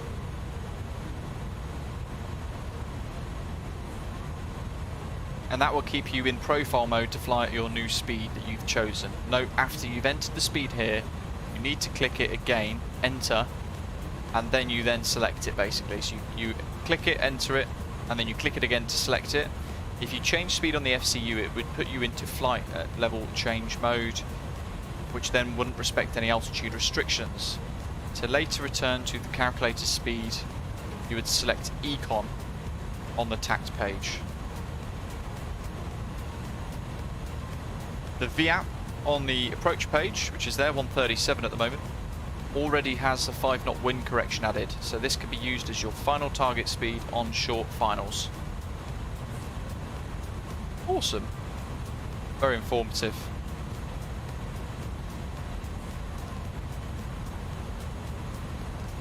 Top of descent there. We can see that. I wonder if it's a little bug on here as well. There we go. There's our top of descent marker, literally just entering the screen. Very exciting. Have a good one, Bacon Sarnie.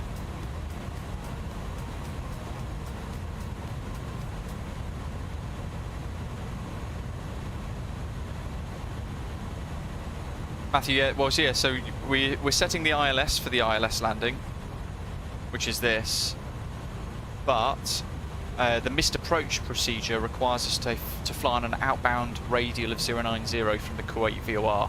So as long as I know how to flick the system across onto that other mode, if we need to fly that manually, we can work it all out.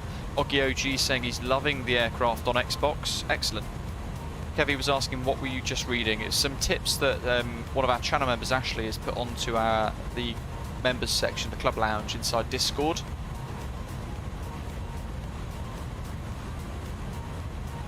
I can. What I'll do is I'll put it onto Discord in the crew room chat. Oh no, I won't. I'll put it into MSFS add-ons chat further down inside our Discord server.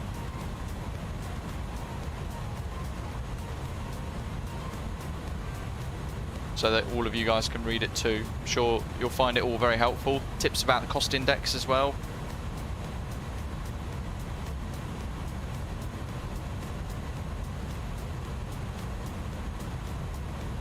There we go. I've popped that in there for you guys.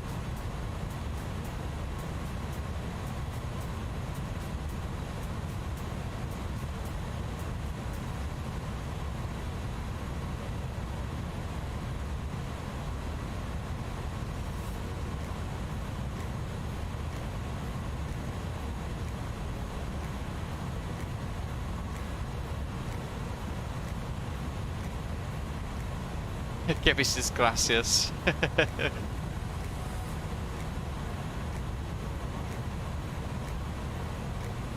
Doc says, Luke, you should read chat from Anthony Valilo, Real A300 pilot. What? Have I missed that? Is that inside this? Oh, here we go. Anthony says, actually, I flew the A300-600, which is identical except for size. We never landed 2020 with both engines running. 2020 was mostly for an engine out approach. Awesome, thank you for sharing that. So there we go. So I'm assuming then if you were flying the engine out approach, you would go into here like the A320s, you'd select that config 2020 and then you would have to flick that across to 2020 GPWS setting. Is that correct? And also, how am I doing? I've never flown this aircraft before. I've read, I've watched the videos, read through the FAQs on the iniBuilds website and their Discord. Got some tips off folk in the community like Ashley, and we're working through this flight as best as we can. I'm hopefully showing you guys that if I can do it from scratch, you can do it as well.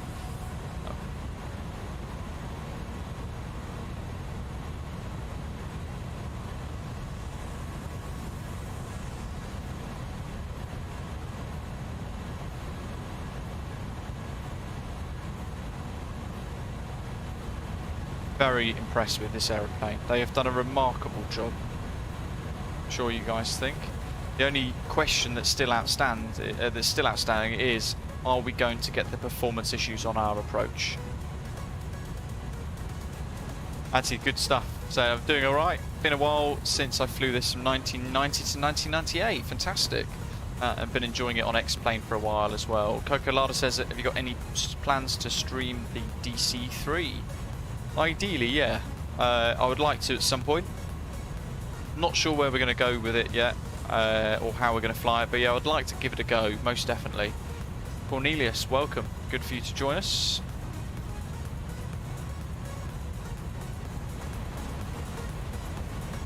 There's our top of descent marker, just prior to Solemn.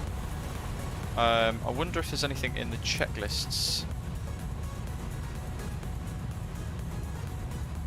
So we've got approach, landing and after landing checks there, after takeoff and climb, which is where we've got to. Yeah, so we would start from approach up here. Probably turn the brightness of it right down. That's quite a nice one.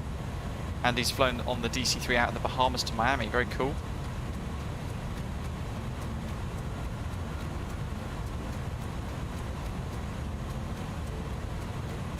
Pascal says, I hope that you don't get it. If it will happen, it ends up on the ground. That doesn't sound fun.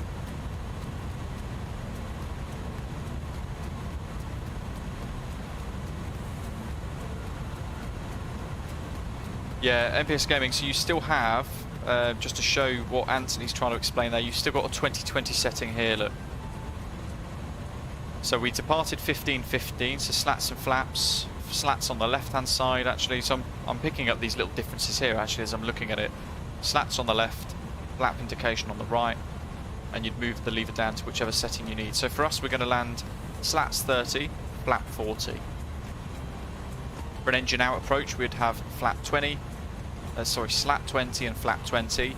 We would click that switch up, and then we would choose the 2020 config up in the approach page there to get the aeroplane's brain configured for a 2020 approach as well.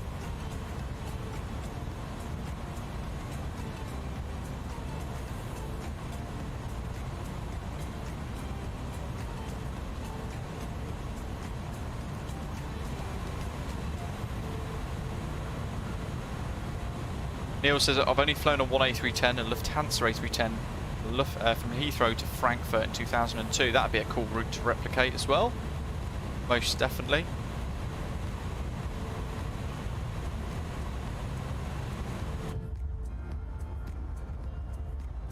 That's quite nice. They've got the beacon lights just bouncing off the wings there. It's got to be. Gotta be. We just need to work out a little route for us to enjoy. I know the last time we flew the DC-6, we did Anchorage, Juneau, and Nome. So we've currently got the DC-6 parked up in Nome. Maybe we jump into the DC-3 from there and head onwards, perhaps.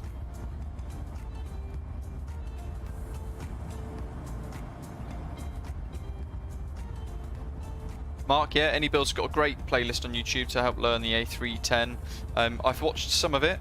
I've not watched all of it. I haven't watched any for approach, actually, so we'll just see how we go via brain power, I guess, and knowledge of things, oddly different things like the 737 and the A320 to see if it all stitches together into an approach in the A310, perhaps. Chetan says, can you change the time of day, please, if possible? Let me set up a poll. You guys, you're gonna have 10 minutes to decide if you want to have a lighter approach or a darker approach, nighttime / daytime.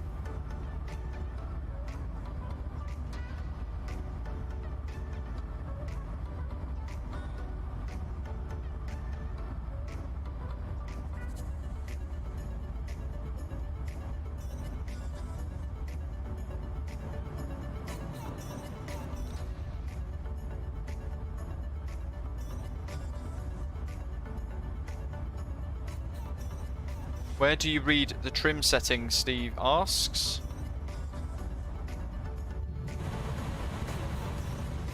In here, in your weight and balance, you will see your centre of gravity. So once you've set the load sheet up, you'll see the centre of gravity and everything move, and then you've got the CG reading at the bottom, 24.8, and then you have slash, and then you have the trim setting, basically. What that then means is, so for takeoff, when you would set your trim, whatever that figure there says, so 1.3 up in this instance, if we were going to take off, we would head over here. Sorry, bear with me with the camera. There we go. So there's the trim wheel, and you can just about see the indications. So we would change the trim setting. There's the triangle. That's the position of the trim. We would move the wheel to whatever that EFB page said there.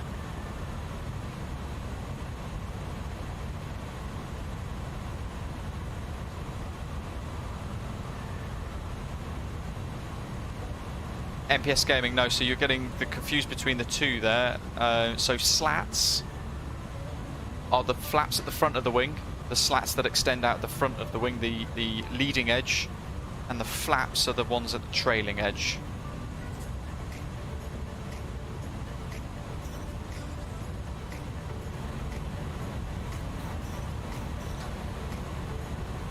I mean, I've got to say, the way that they've actually got the lighting, the cockpit lighting here, is really nice as well. Something that's night. Good grief, the dog's gone mad.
There we are. All right, I'm back. Sorry about that. I had to run off because one of the tradesmen appeared. Look at that for a night lighting. I was talking about night lighting, weren't we, inside the aeroplane? I mean, that's pretty impressive, isn't it? That's pretty cool.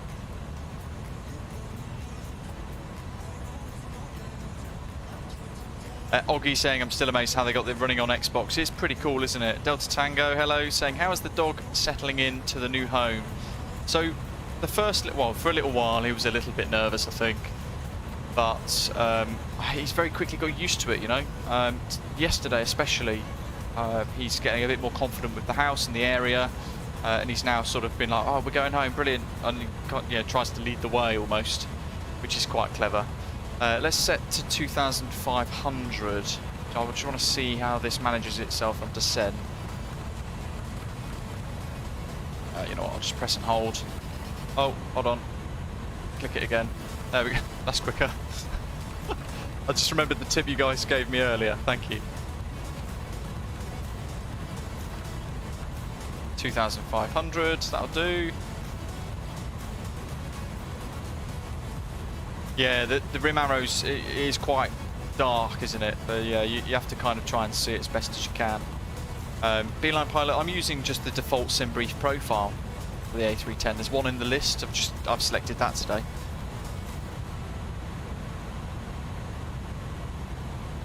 A couple more minutes for the stream. Little poll that we've got going.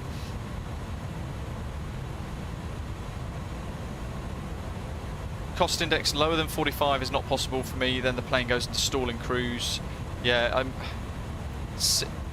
as MPS Gaming saying there, it's inside Discord. For those of you who are in our Discord server, I've put it in the correct bit. Oh, thank you. Click it down to it. Arm profile descent. Oh, there we go. P altitude, P descent. Poppy tag, hello.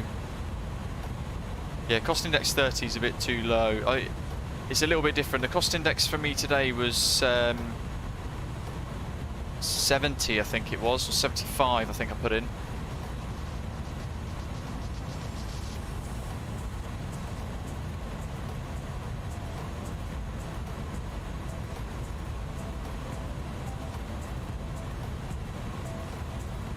Okay, there's top descent there, look.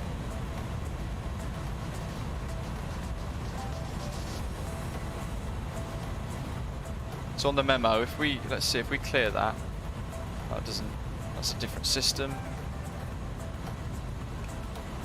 Status normal. So we've got minimums set. We've selected DH up here, but we've set our actual minimums inside this page, which is the approach page. On the flight plan, if we have a quick look here, we're expecting DEBTI 3 Charlie. There we go, DEBTI. Guess I come to DEBTI, flight level 164, then above 3,000. Pedal at 3,000 for the VNAV descent, under 250 knots, it's 243 there. That seems pretty quick actually. That does seem pretty quick. Gimby at 201 knots. I feel like I want to be at Gimby at 180. That seems pretty fast. Thinking about like energy management, basically, the aeroplane, trying to slow it down. But I might just leave it as it is, just to see what the aeroplane does in its own sort of VNAV brain before I start fiddling around with things myself.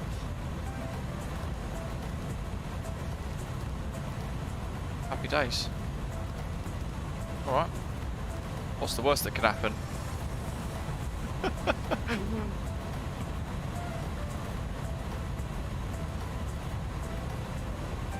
Vertical deviation will show at top of descent.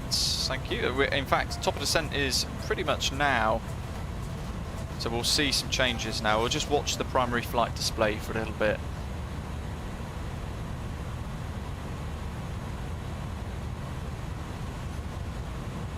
So I've pulled the knob.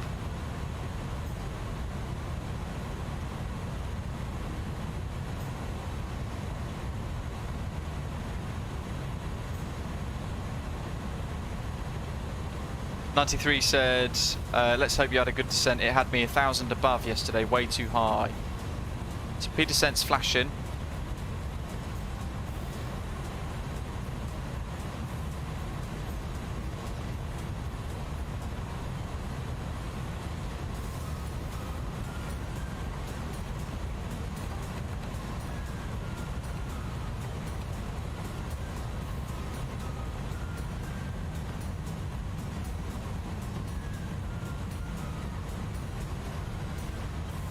That's interesting, a little surge.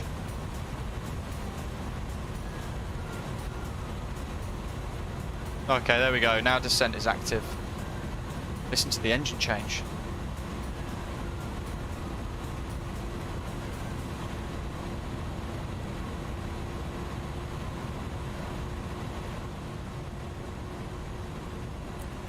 Tight ice in range.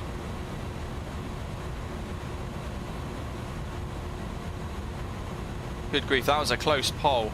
Do you want the sign to stay as it is or wind the time back to sunset for approach? 53% of you said just keep it as it is. Mark says if you leave it, it captures. The flashing is just to let you know that it's about to be active. Thank you very much.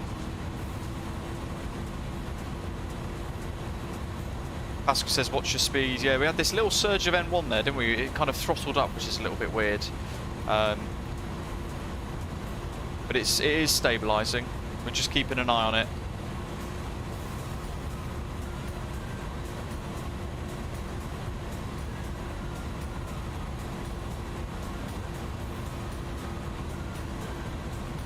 Zato, very exciting. I'll check it out after the stream today.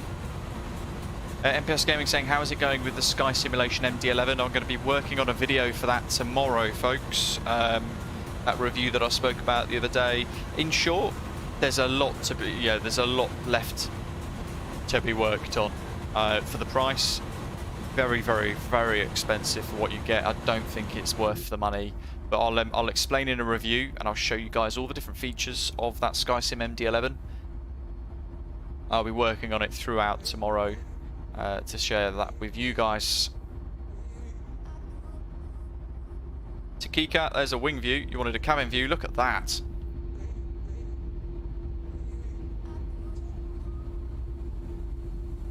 Very cool. Anthony says if the crossings are critical, as they increasingly seem to be today, so that would be crossings like altitude constraints at waypoints, things like that, it says you have to babysit all of them.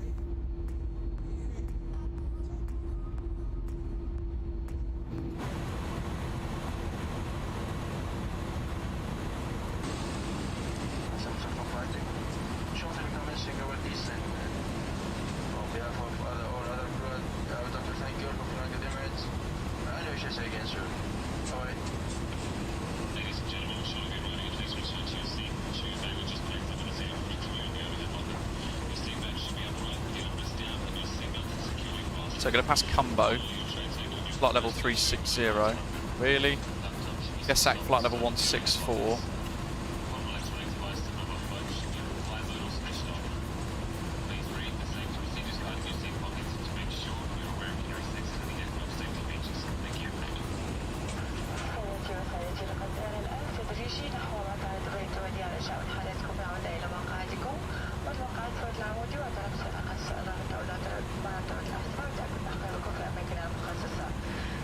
Throttles are working away. We can see them moving actually, we were speaking about it earlier.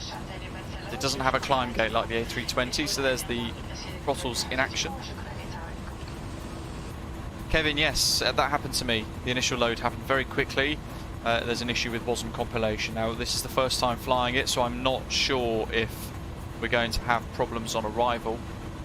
We'll find out. Well, we're about to find out. We're in descent now. We'll find out very shortly.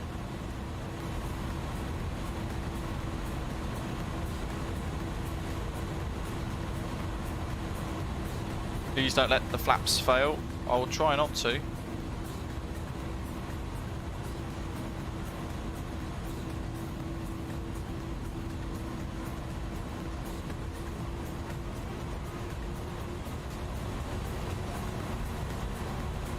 No, not PAC-X, it's the Luke Air tool. It's a great bit of freeware.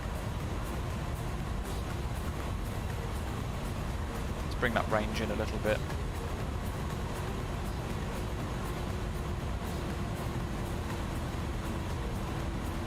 So far, very impressed. Approach checks. It'll be signed set, briefing confirmed. In relation to the briefing, we'll look at Navigraph. We'll skip past that. So we're going to intercept the glide slope at about 6 miles at 2,000 feet. It's a 3-degree glide slope on the ILS down to the threshold. Minimums at 405 feet. And airport elevation is 205 feet. If we declare a missed approach or go around for any reason at all, we're going to climb straight ahead on runway heading to 2,400 feet, and then we're going to make a climbing right turn to 5,000, heading 135 degrees, and then we're going to work to intercept the radial 090 outbound from the Kuwait VOR up to Ludim, which is there, and then we'll join the hold at 5,000. And then we'll work to rejoin for another go at the approach. It will probably be Ludim round to Tabto in B and back in again. If we look at the charts for the runway, because I like to do that as well, there we are, we're landing on 3 rights. Nice long runway, 3,500 meters in length there. And if we do low auto brake, we'll probably, it's low auto brake and idle reverse, we'll probably vacate Echo 4, Echo 5, one of those. I want to listen to the sounds for full reverse though, so I might do idle reverse for a little bit to listen to that engaged, and then I might go to full reverse as well just to hear the noises. We did hear it inadvertently in Dubai on departure, and then we'll taxi off into whatever stands we need to taxi into.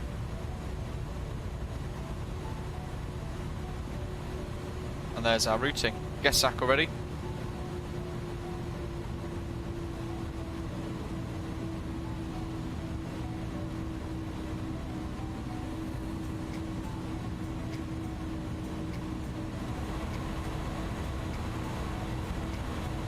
Paris, correct. Flaps full, which translates to 30-40. Speed still good, 16,000.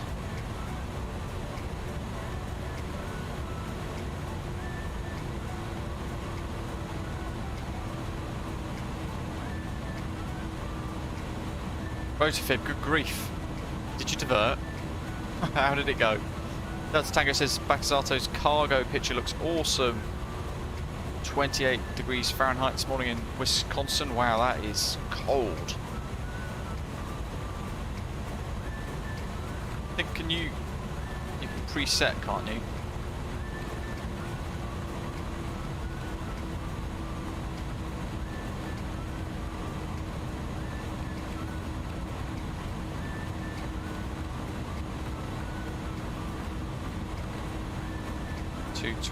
Where's our approach page? 210 is clean minimum.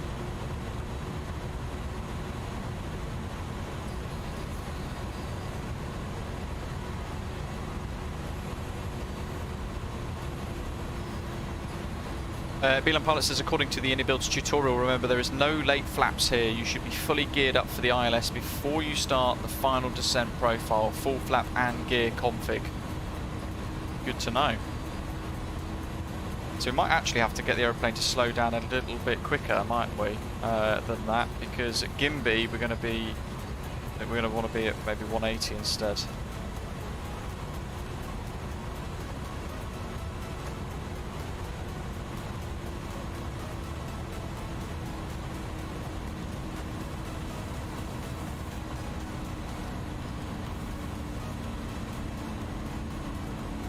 Gimby 180, there we go, so I've changed that. Now the aeroplane's going to go through 10,000, look, it's already working out a deceleration.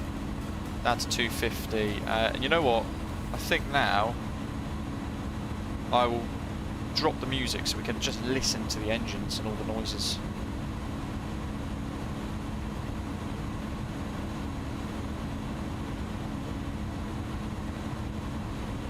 Coming in hot now.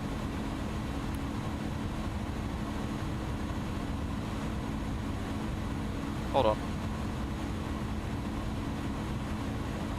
Yeah, this has brought us in way too high. Look at that.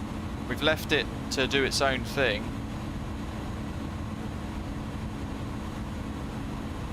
We are way too high.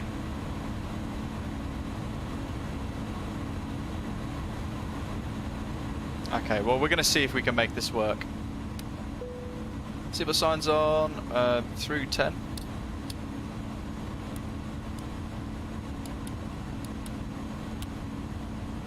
All light signs as required.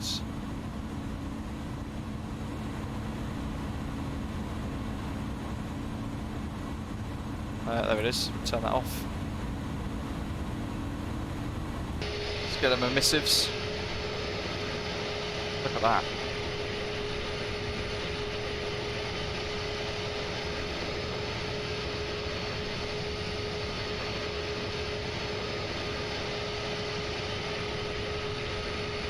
Very cool.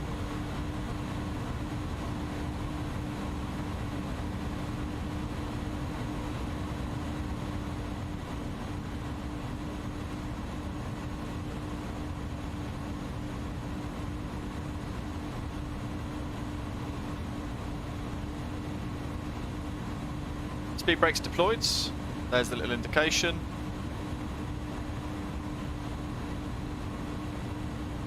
I'm going to go to now to actually selecting a throttle because I want to see what it does for the aircraft's deceleration, and let's use some vertical speed, shall we?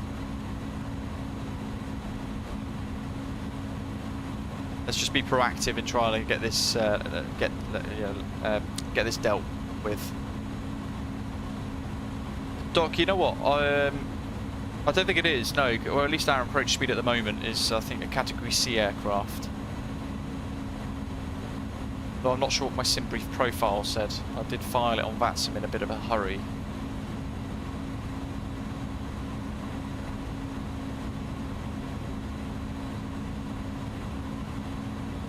Ooh, hold on, stand by.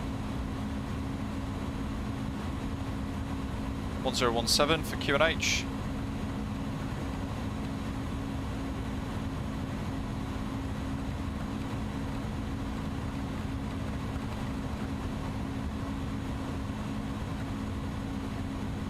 Sending on idle at the moment with speed brake extended. Can't really see it at the moment though. There's our wing view.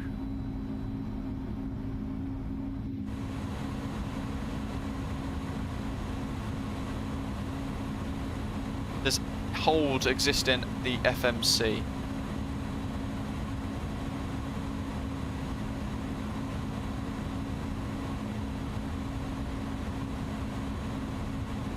It's a very good question actually. I'm not sure of the answer to it.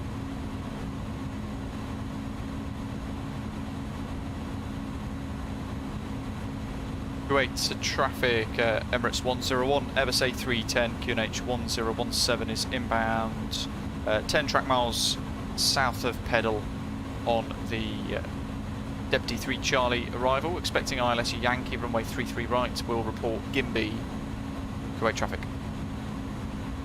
Yeah, holds do exist. You can, where is it? Say for example, if we wanted to hold at Pedal, we can hold Pedal there, hold, and then we can compute the inbound course. And we can, where is it, Pedal.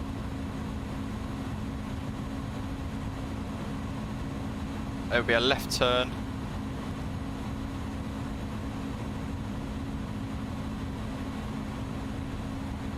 One minute leg.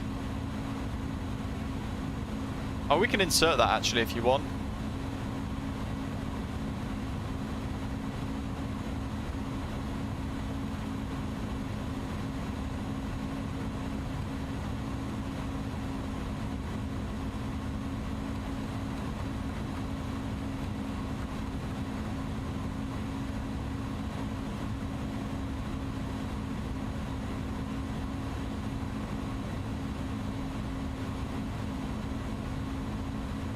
No, actually, let's not insert it because I think we are managing this just about fine without cocking it all up too much. We've activated final approach mode. Flaps 15-15. Let's get them deployed. Let's get that in.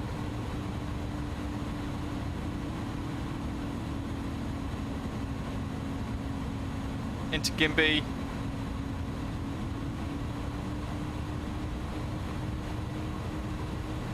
Still in nav mode at the moment.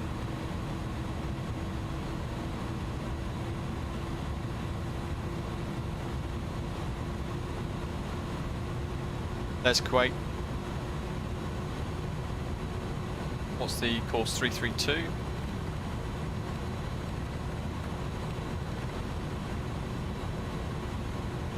Oh yeah, what do you guys reckon my first ever touchdown rating is going to be?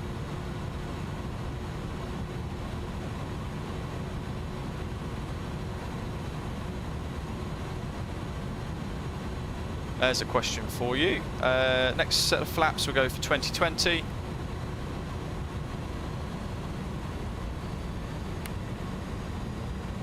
Let's try Rose. No. It's interesting. I'm trying to work out where my ILS... There we go, there's ILS mode. And... Ooh, that's a question. Land? There we go, I think that's worked. And is it VL?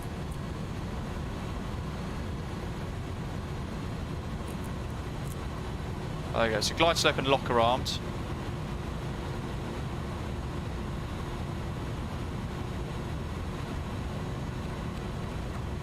I reckon we go 340 degrees. Land is active, heading select mode is now armed. There we go, lock's now active. Happy days, 180. Let's go 160 till 4.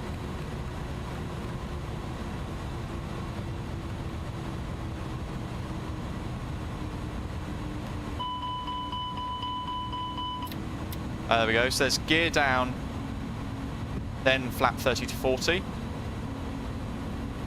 Kuwait traffic, Emirates 101 is established, 12 miles ILS, runway 33 right to land.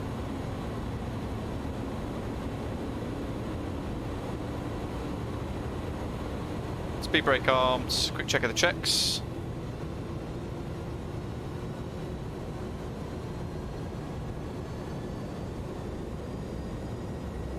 Ooh, I know. Auto brake low.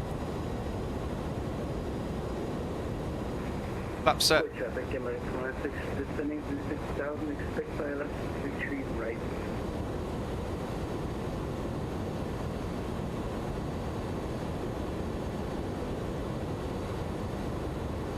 I wonder if we could go, there we go, autopilot 2 on as well. Where's our speeds? 136.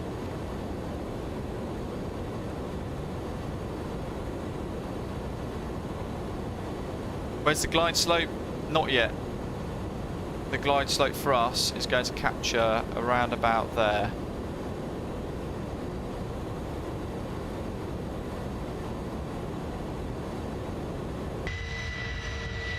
Very exciting. First ever landing for me in the A310, and I've not watched any tutorials, I've just been watching with you guys. How do you arm the glide slope? I thought I have.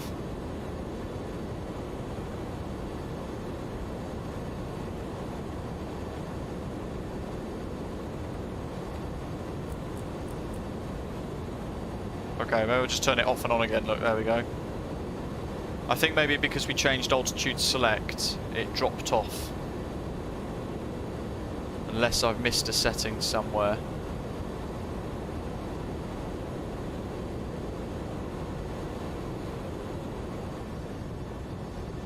Great shout.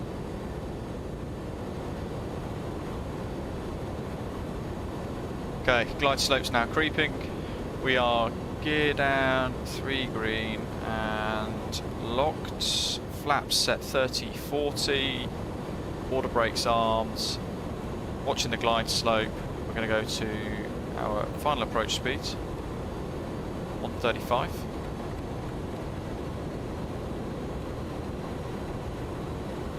Glide slope's active.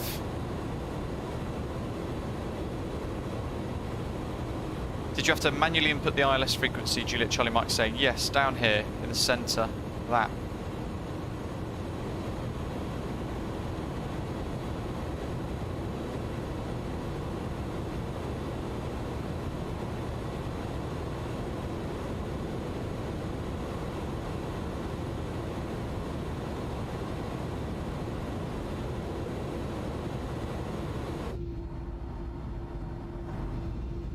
What we got? We got the city on that side.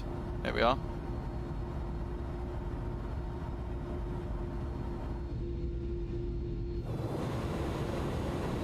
Kuwait City's off in the distance, sadly, so we've got all this extra stuff, but we won't see it because we're coming in from the south. Speed brake is armed.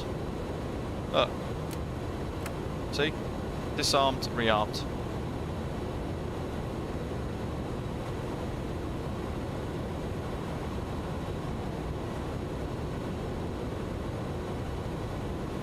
(1,000 feet coming up.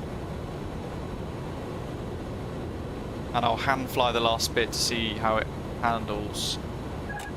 Autopilot off. There's the ECAM warning.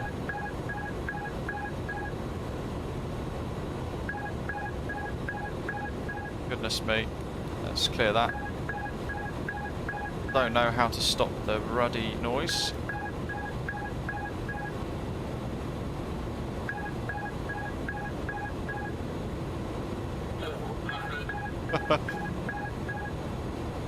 I don't know how to sort the noise out.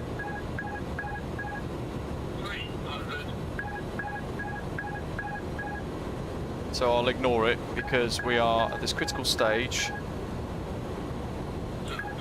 Legends, thank you. But red button on the yoke. I can do that in this phase of flight. Thank you very much. Oh, a little bit below 4 red. I'm on the ILS though, interestingly. So anyway, looking to the end, getting that depth perception.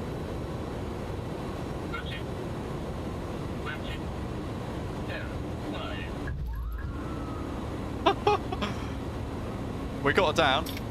Let's reverse. Green on both, idle. Full reverse.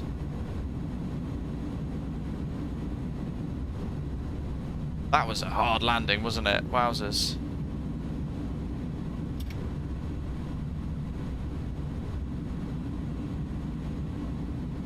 Ooh, now we've gone to slideshow. Oh, that was weird. So that'll be the WASM module going a bit poopy. Oops. And we'll vacate Echo 4.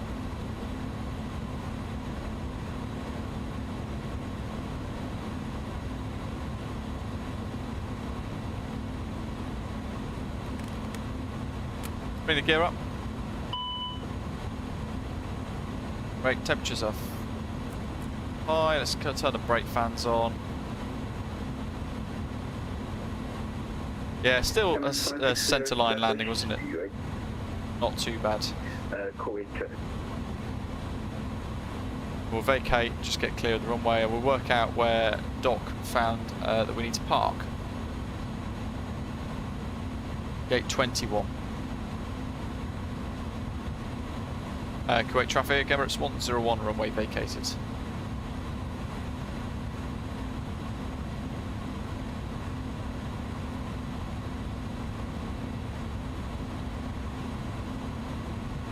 Gate 21, Terminal 1, and it's all the way around the far side. So it's Echo 9, Whiskey 14, Whiskey 14, 21.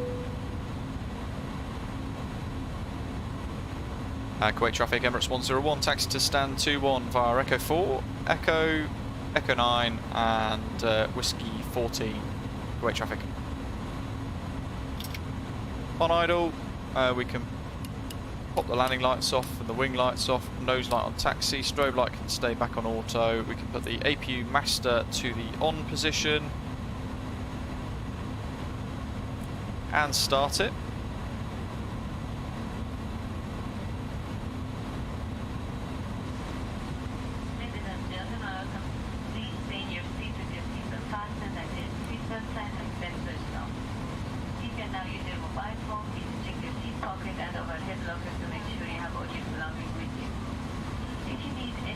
Press the wrong button to clear the speed brake there. Anthony says when you pull on the yoke, you're actually pushing the main gear down. The nose coming up, it is the secondary effect. Anthony says not bad, you relaxed a bit of back pressure at around 50 feet, which increased your rate of descent, and then tried to catch it with pitch, which increases the rate of descent. Great little tip from you there, thank you very much. traffic MS 26 foot final would be right.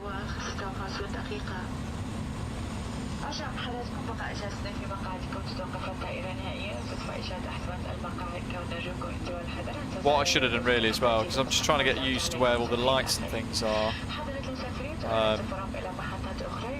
Should have turned all these down a little bit. Left coming up.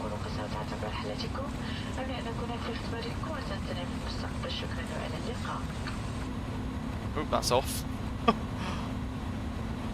Hey, you know what, folks? This is very impressive as an aeroplane, and it's free. So good. Lots to learn, little nuances, little differences that we need to pick up and learn. But that is the fun of flight simulation, isn't it? That's what makes this remarkable fun for us as a hobby. And iniBuilds have done a really, really nice job with it. Slight performance issue on touchdown, but again, you know, nothing really that's a big problem, at least on this flight. Whether it happens differently in the future, I'm not sure. I don't have the PMP A321, no, absolutely not.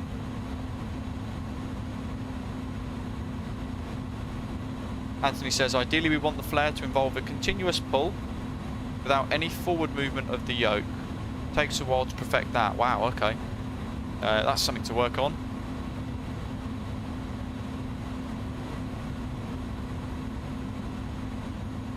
And here's freeware Kuwait International Airport. It's all available on flightsim.to. Both the sceneries today, by the way, the MSFS Premium Deluxe Dubai Enhancement for departure and the Kuwait International freeware are linked in the description below.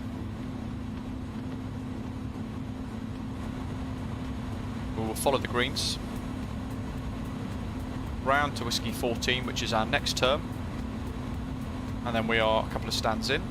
You know what we should have done? Armed GSX.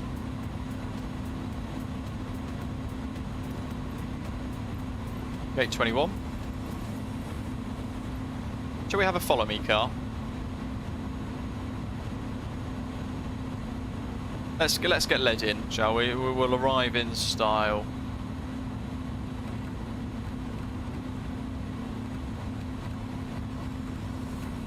Different set of lights for you there to see. I mean, look at that. So good.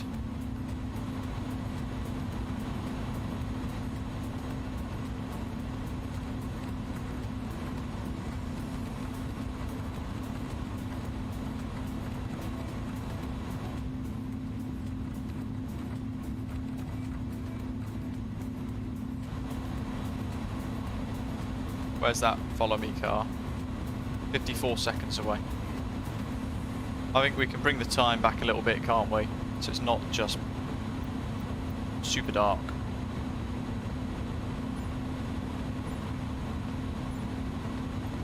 Yes, that time of day.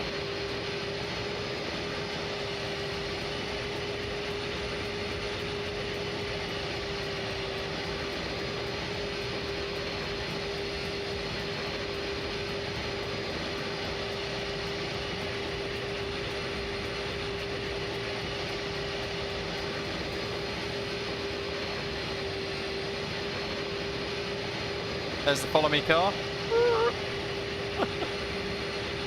Aye, aye, aye.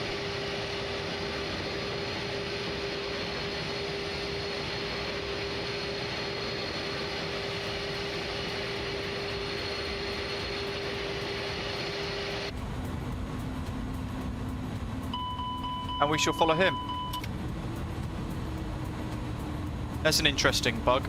I literally just nudged the throttle ever so slightly and it went to toga, weirdly enough. Anthony says I should say pull and hold but not release. Often you need to drop the nose a little bit, best done earlier and not in the flare. Interesting.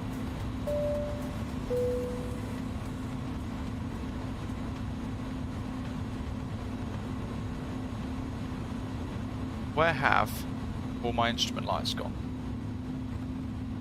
It's that one, isn't it? Yes.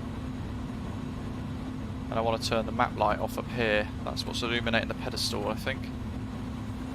No, that's a different switch.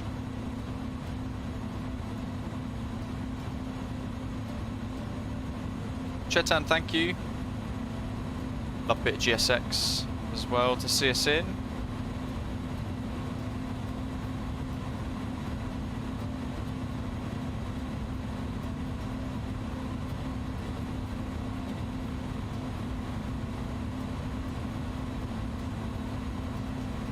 What a remarkable bit of work. I'm really impressed. What's nice is there's that little bit of Airbus familiarity. And for those of us who have been really enjoying the PMDG 737 as well and having that Boeing-esque feel and system depth from PMDG, there's elements of that that you can then also apply to this aeroplane to help you get from A to B. And because of that, we've been able to complete a full flight with a lot of tips from you guys in the live chat, being active as ever. Really appreciate all of your involvement and enthusiasm today. It's been fantastic. 21 coming up. There's the tug.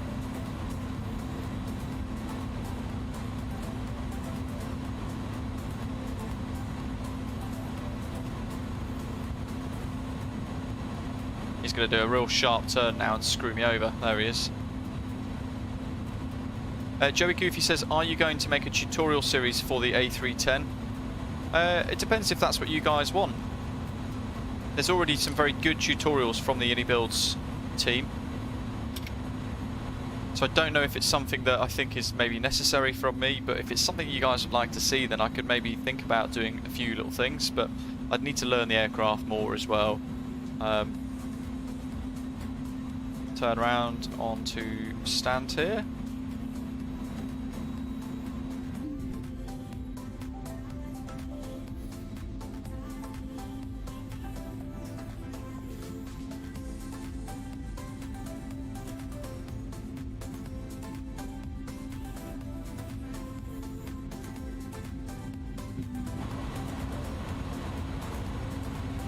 Now we're looking for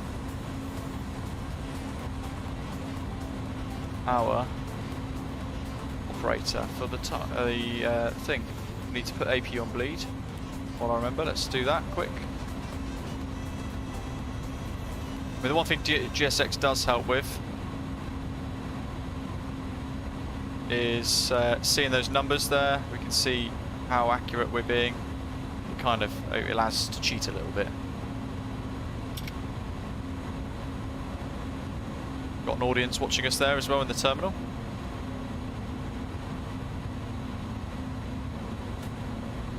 Matthew says, I've been spoiled with the checklists you provide. I'd like to see one for the A310. Yeah, I could work at creating one. It might take me quite a few weeks though. Dare I say, it probably wouldn't be much different to the one that's actually in the checklists already, to be fair, that's in the EFB. Here we go. Just dropping that speed down a little bit.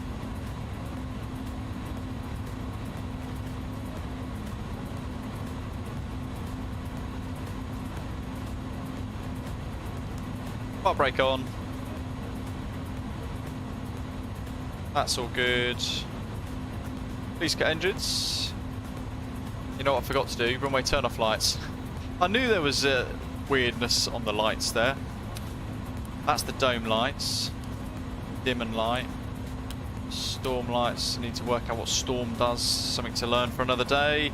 But in the meantime, engine 2 and engine 1 cut. That noise. How epic.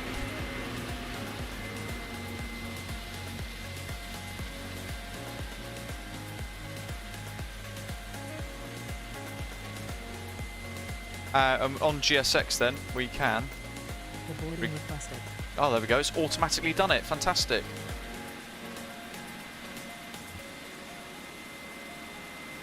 Max saying the 777 by PMDG will be quite something. Yeah, absolutely. I think you're bang on the money with that. It's going to be remarkably good.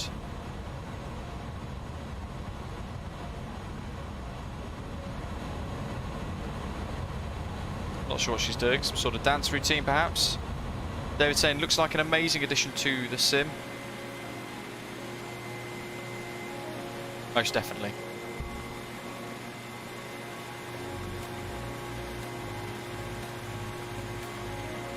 Lots of really nice screenshots. We've got Faris on approach as well. We'll try and catch him on his arrival. Listen out. Anthony says storm lights essentially turn all of the white lights in the cockpit up to full brightness to reduce the blinding effect of lightning at night. There we are, thank you for that, great to know.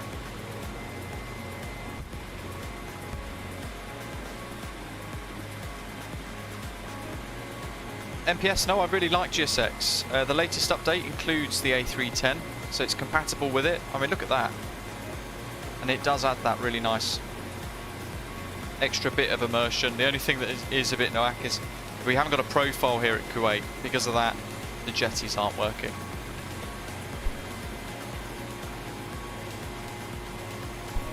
Oh, excuse me, there we go. I wonder... No, it was in the plug, isn't it? Jetway.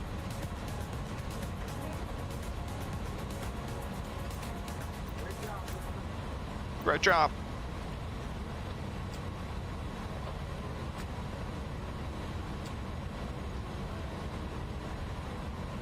Odd. Yeah, so basically because we're using this freeware scenery, there needs to be a there has to be a GSX profile for it basically. Because there isn't, we see this weird behaviour. That's something that we could change by creating a custom profile for this particular airport. But, as Anthony's saying, people are walking on air after the flight. It does ruin the screenshot though. I wanted to take a nice screenshot. They've not even opened the door yet. Unbelievable. How cool is that though? And I mean, it gets dark super quick at the moment, which is crazy because I've wound the time back quite a bit now. If we just go to this earlier sunset.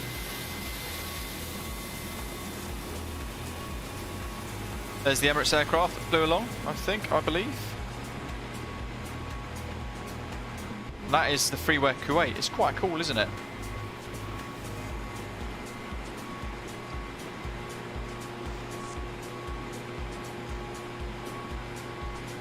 Juliet Charlie Mike, apparently not, no. But I think that's an issue with the scenery, more so than anything else, to be honest. Working with GSX, it needs its own profile effectively, which is why it's been a bit weird, a bit quirky today. Faris is on approach. We can find him on Volanta here. There we go. Let's get Volanta up for you. Oh, I did have Volanta up. It's closed itself. Bear with me. How strange. There we go. There's Faris. He is... well, actually, that'd be a little bit further back.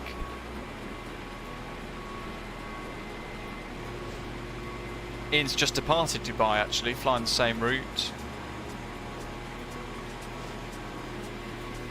Yeah, he should be on approach fairly soon now.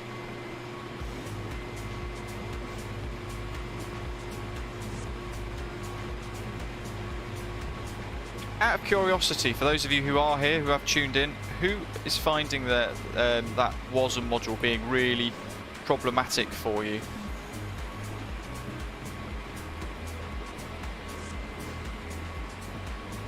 Faris, you're in the A310 as well, aren't you, I believe?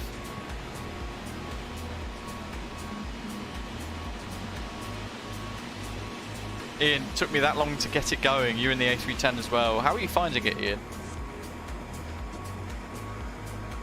Great bit of scenery, this. In fact, part of the scenery I want to show you guys is actually Kuwait City. Look at that, a skyline. So a departure out of here around the city would be amazing. And you can see Kuwait City in all its wonder effectively from a distance, including the strobe lights on the tops of the towers and things. All part of the scenery. It's in the description, it's linked, and it's freeware. Really cool, very, very worthwhile downloading, folks, if you do like flying around the Middle East. It does add a really nice bit of immersion. Look at that. Faris says it's his third flight in the A310. He's flying Royal Jordanian. We should see him on approach soon. I'm sure your landing will be better than mine.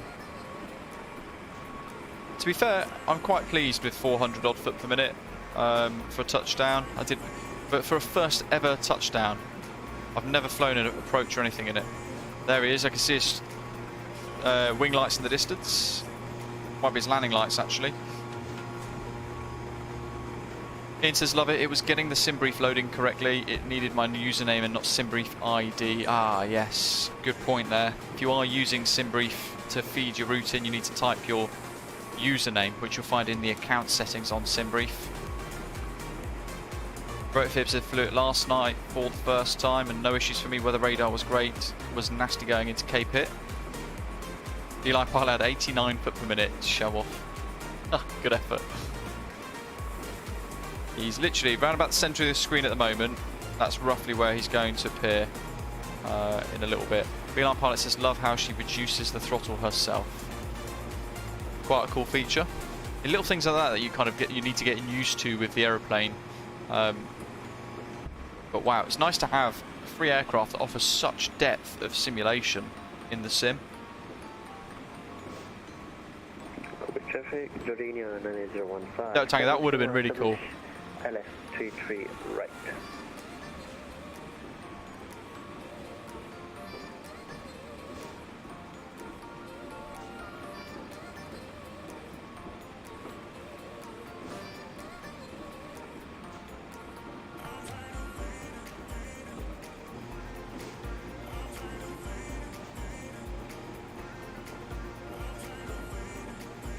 Juliet Charlie Mark, it certainly does. In fact, he's still a couple of minutes. Well, is he a couple of miles out? He's just there on the cursor. We'll wait till he touches down. When he does, and he taxis back in, we'll switch into the aeroplane and we'll have a little look at that SimBrief integration. Beeline Pilot, I can't imagine it will release this year. It's the 14th of November at the moment, and there's no sounds or anything like that from what I understand. I don't know. I know the video that they quote unquote leaked, it wasn't a leak. It was intentional, but I don't know why they called it a leak. It's not. That was quite nice to see. Seeing it sort of now flying in the sim and working really nicely, that was quite cool.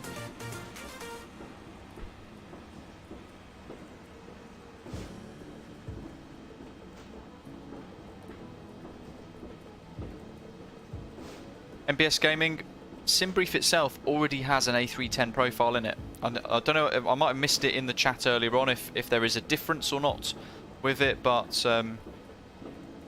I just used the default one from SimBrief. Here we go. This is going to be an FSLTL model of the A310. Oh no, it's not. I correct myself there. It's going to be an AIG VATSIM AI model using my model matching profile VMR.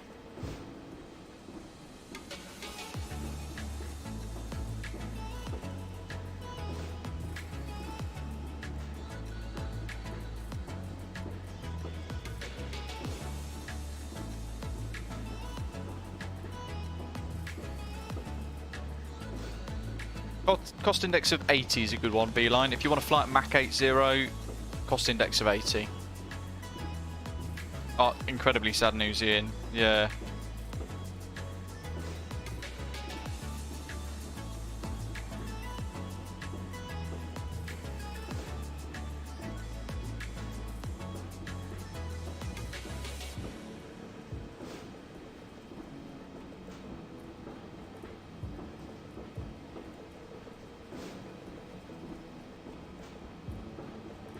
Oh, look at that. That was spectacular, Faris. That looked really smooth. Is there anything for 2020 that is equivalent to better pushback in X-Plane, Anthony asks. Have a look on flightsim.to and search for toolbar pushback. And that will give you a really nice freeware pushback tool. There he is. Royal Jordanian Cargo. Failing that, yeah, GSX pushback's pretty good. I use that predominantly now all the time.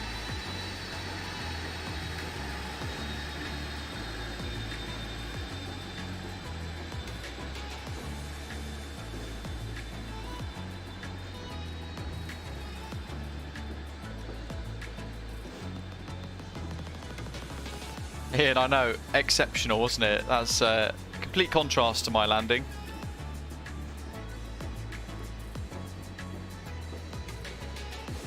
If we switch out here, look at that, Kuwait in the distance.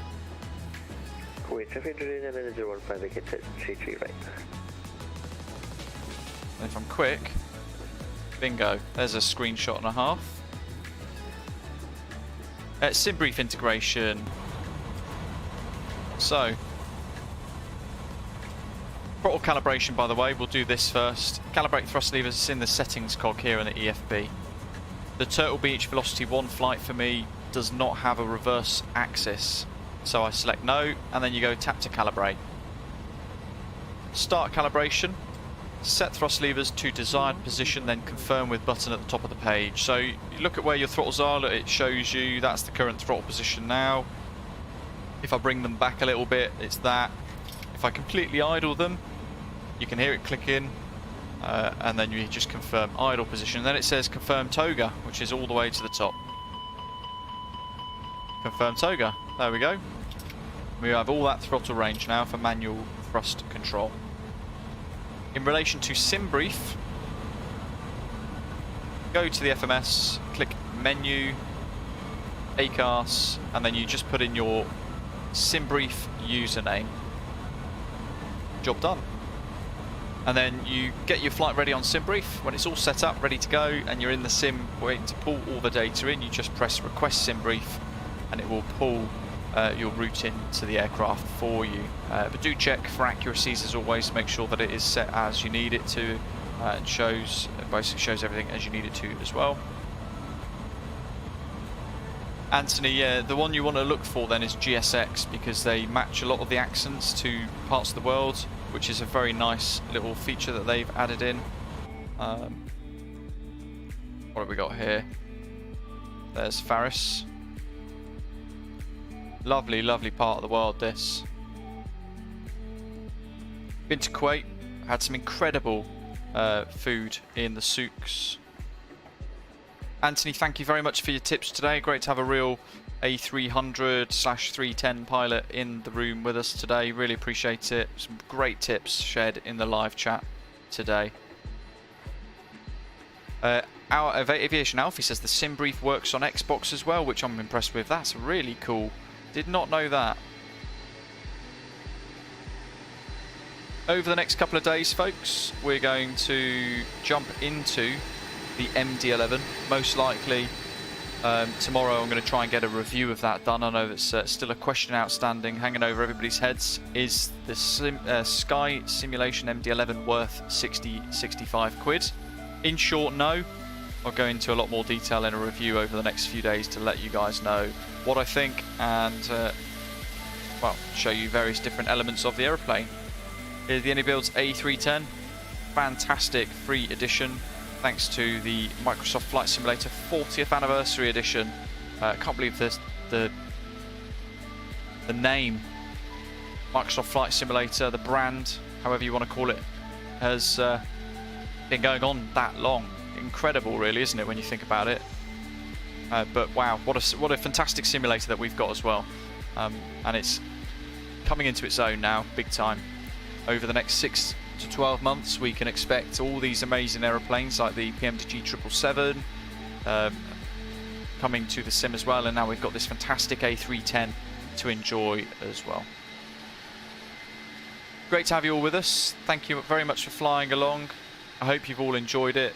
Do hit like before you head off already if you've not done so already. Click subscribe as well if you're new to the channel. It'd be great to have you join us as a new subscriber, and come and find us on Discord, where we usually continue the conversation and work away at planning routes and all that sort of stuff as well. Thanks for flying along, and I'll see you probably Wednesday for another live stream. Yet to be decided, possibly the A310, possibly something else. But yeah, I'll see you very soon. Thank you very much, folks. I hope you have a great rest of the day or evening wherever you are in the world, and thanks for flying today. Take care. See you soon.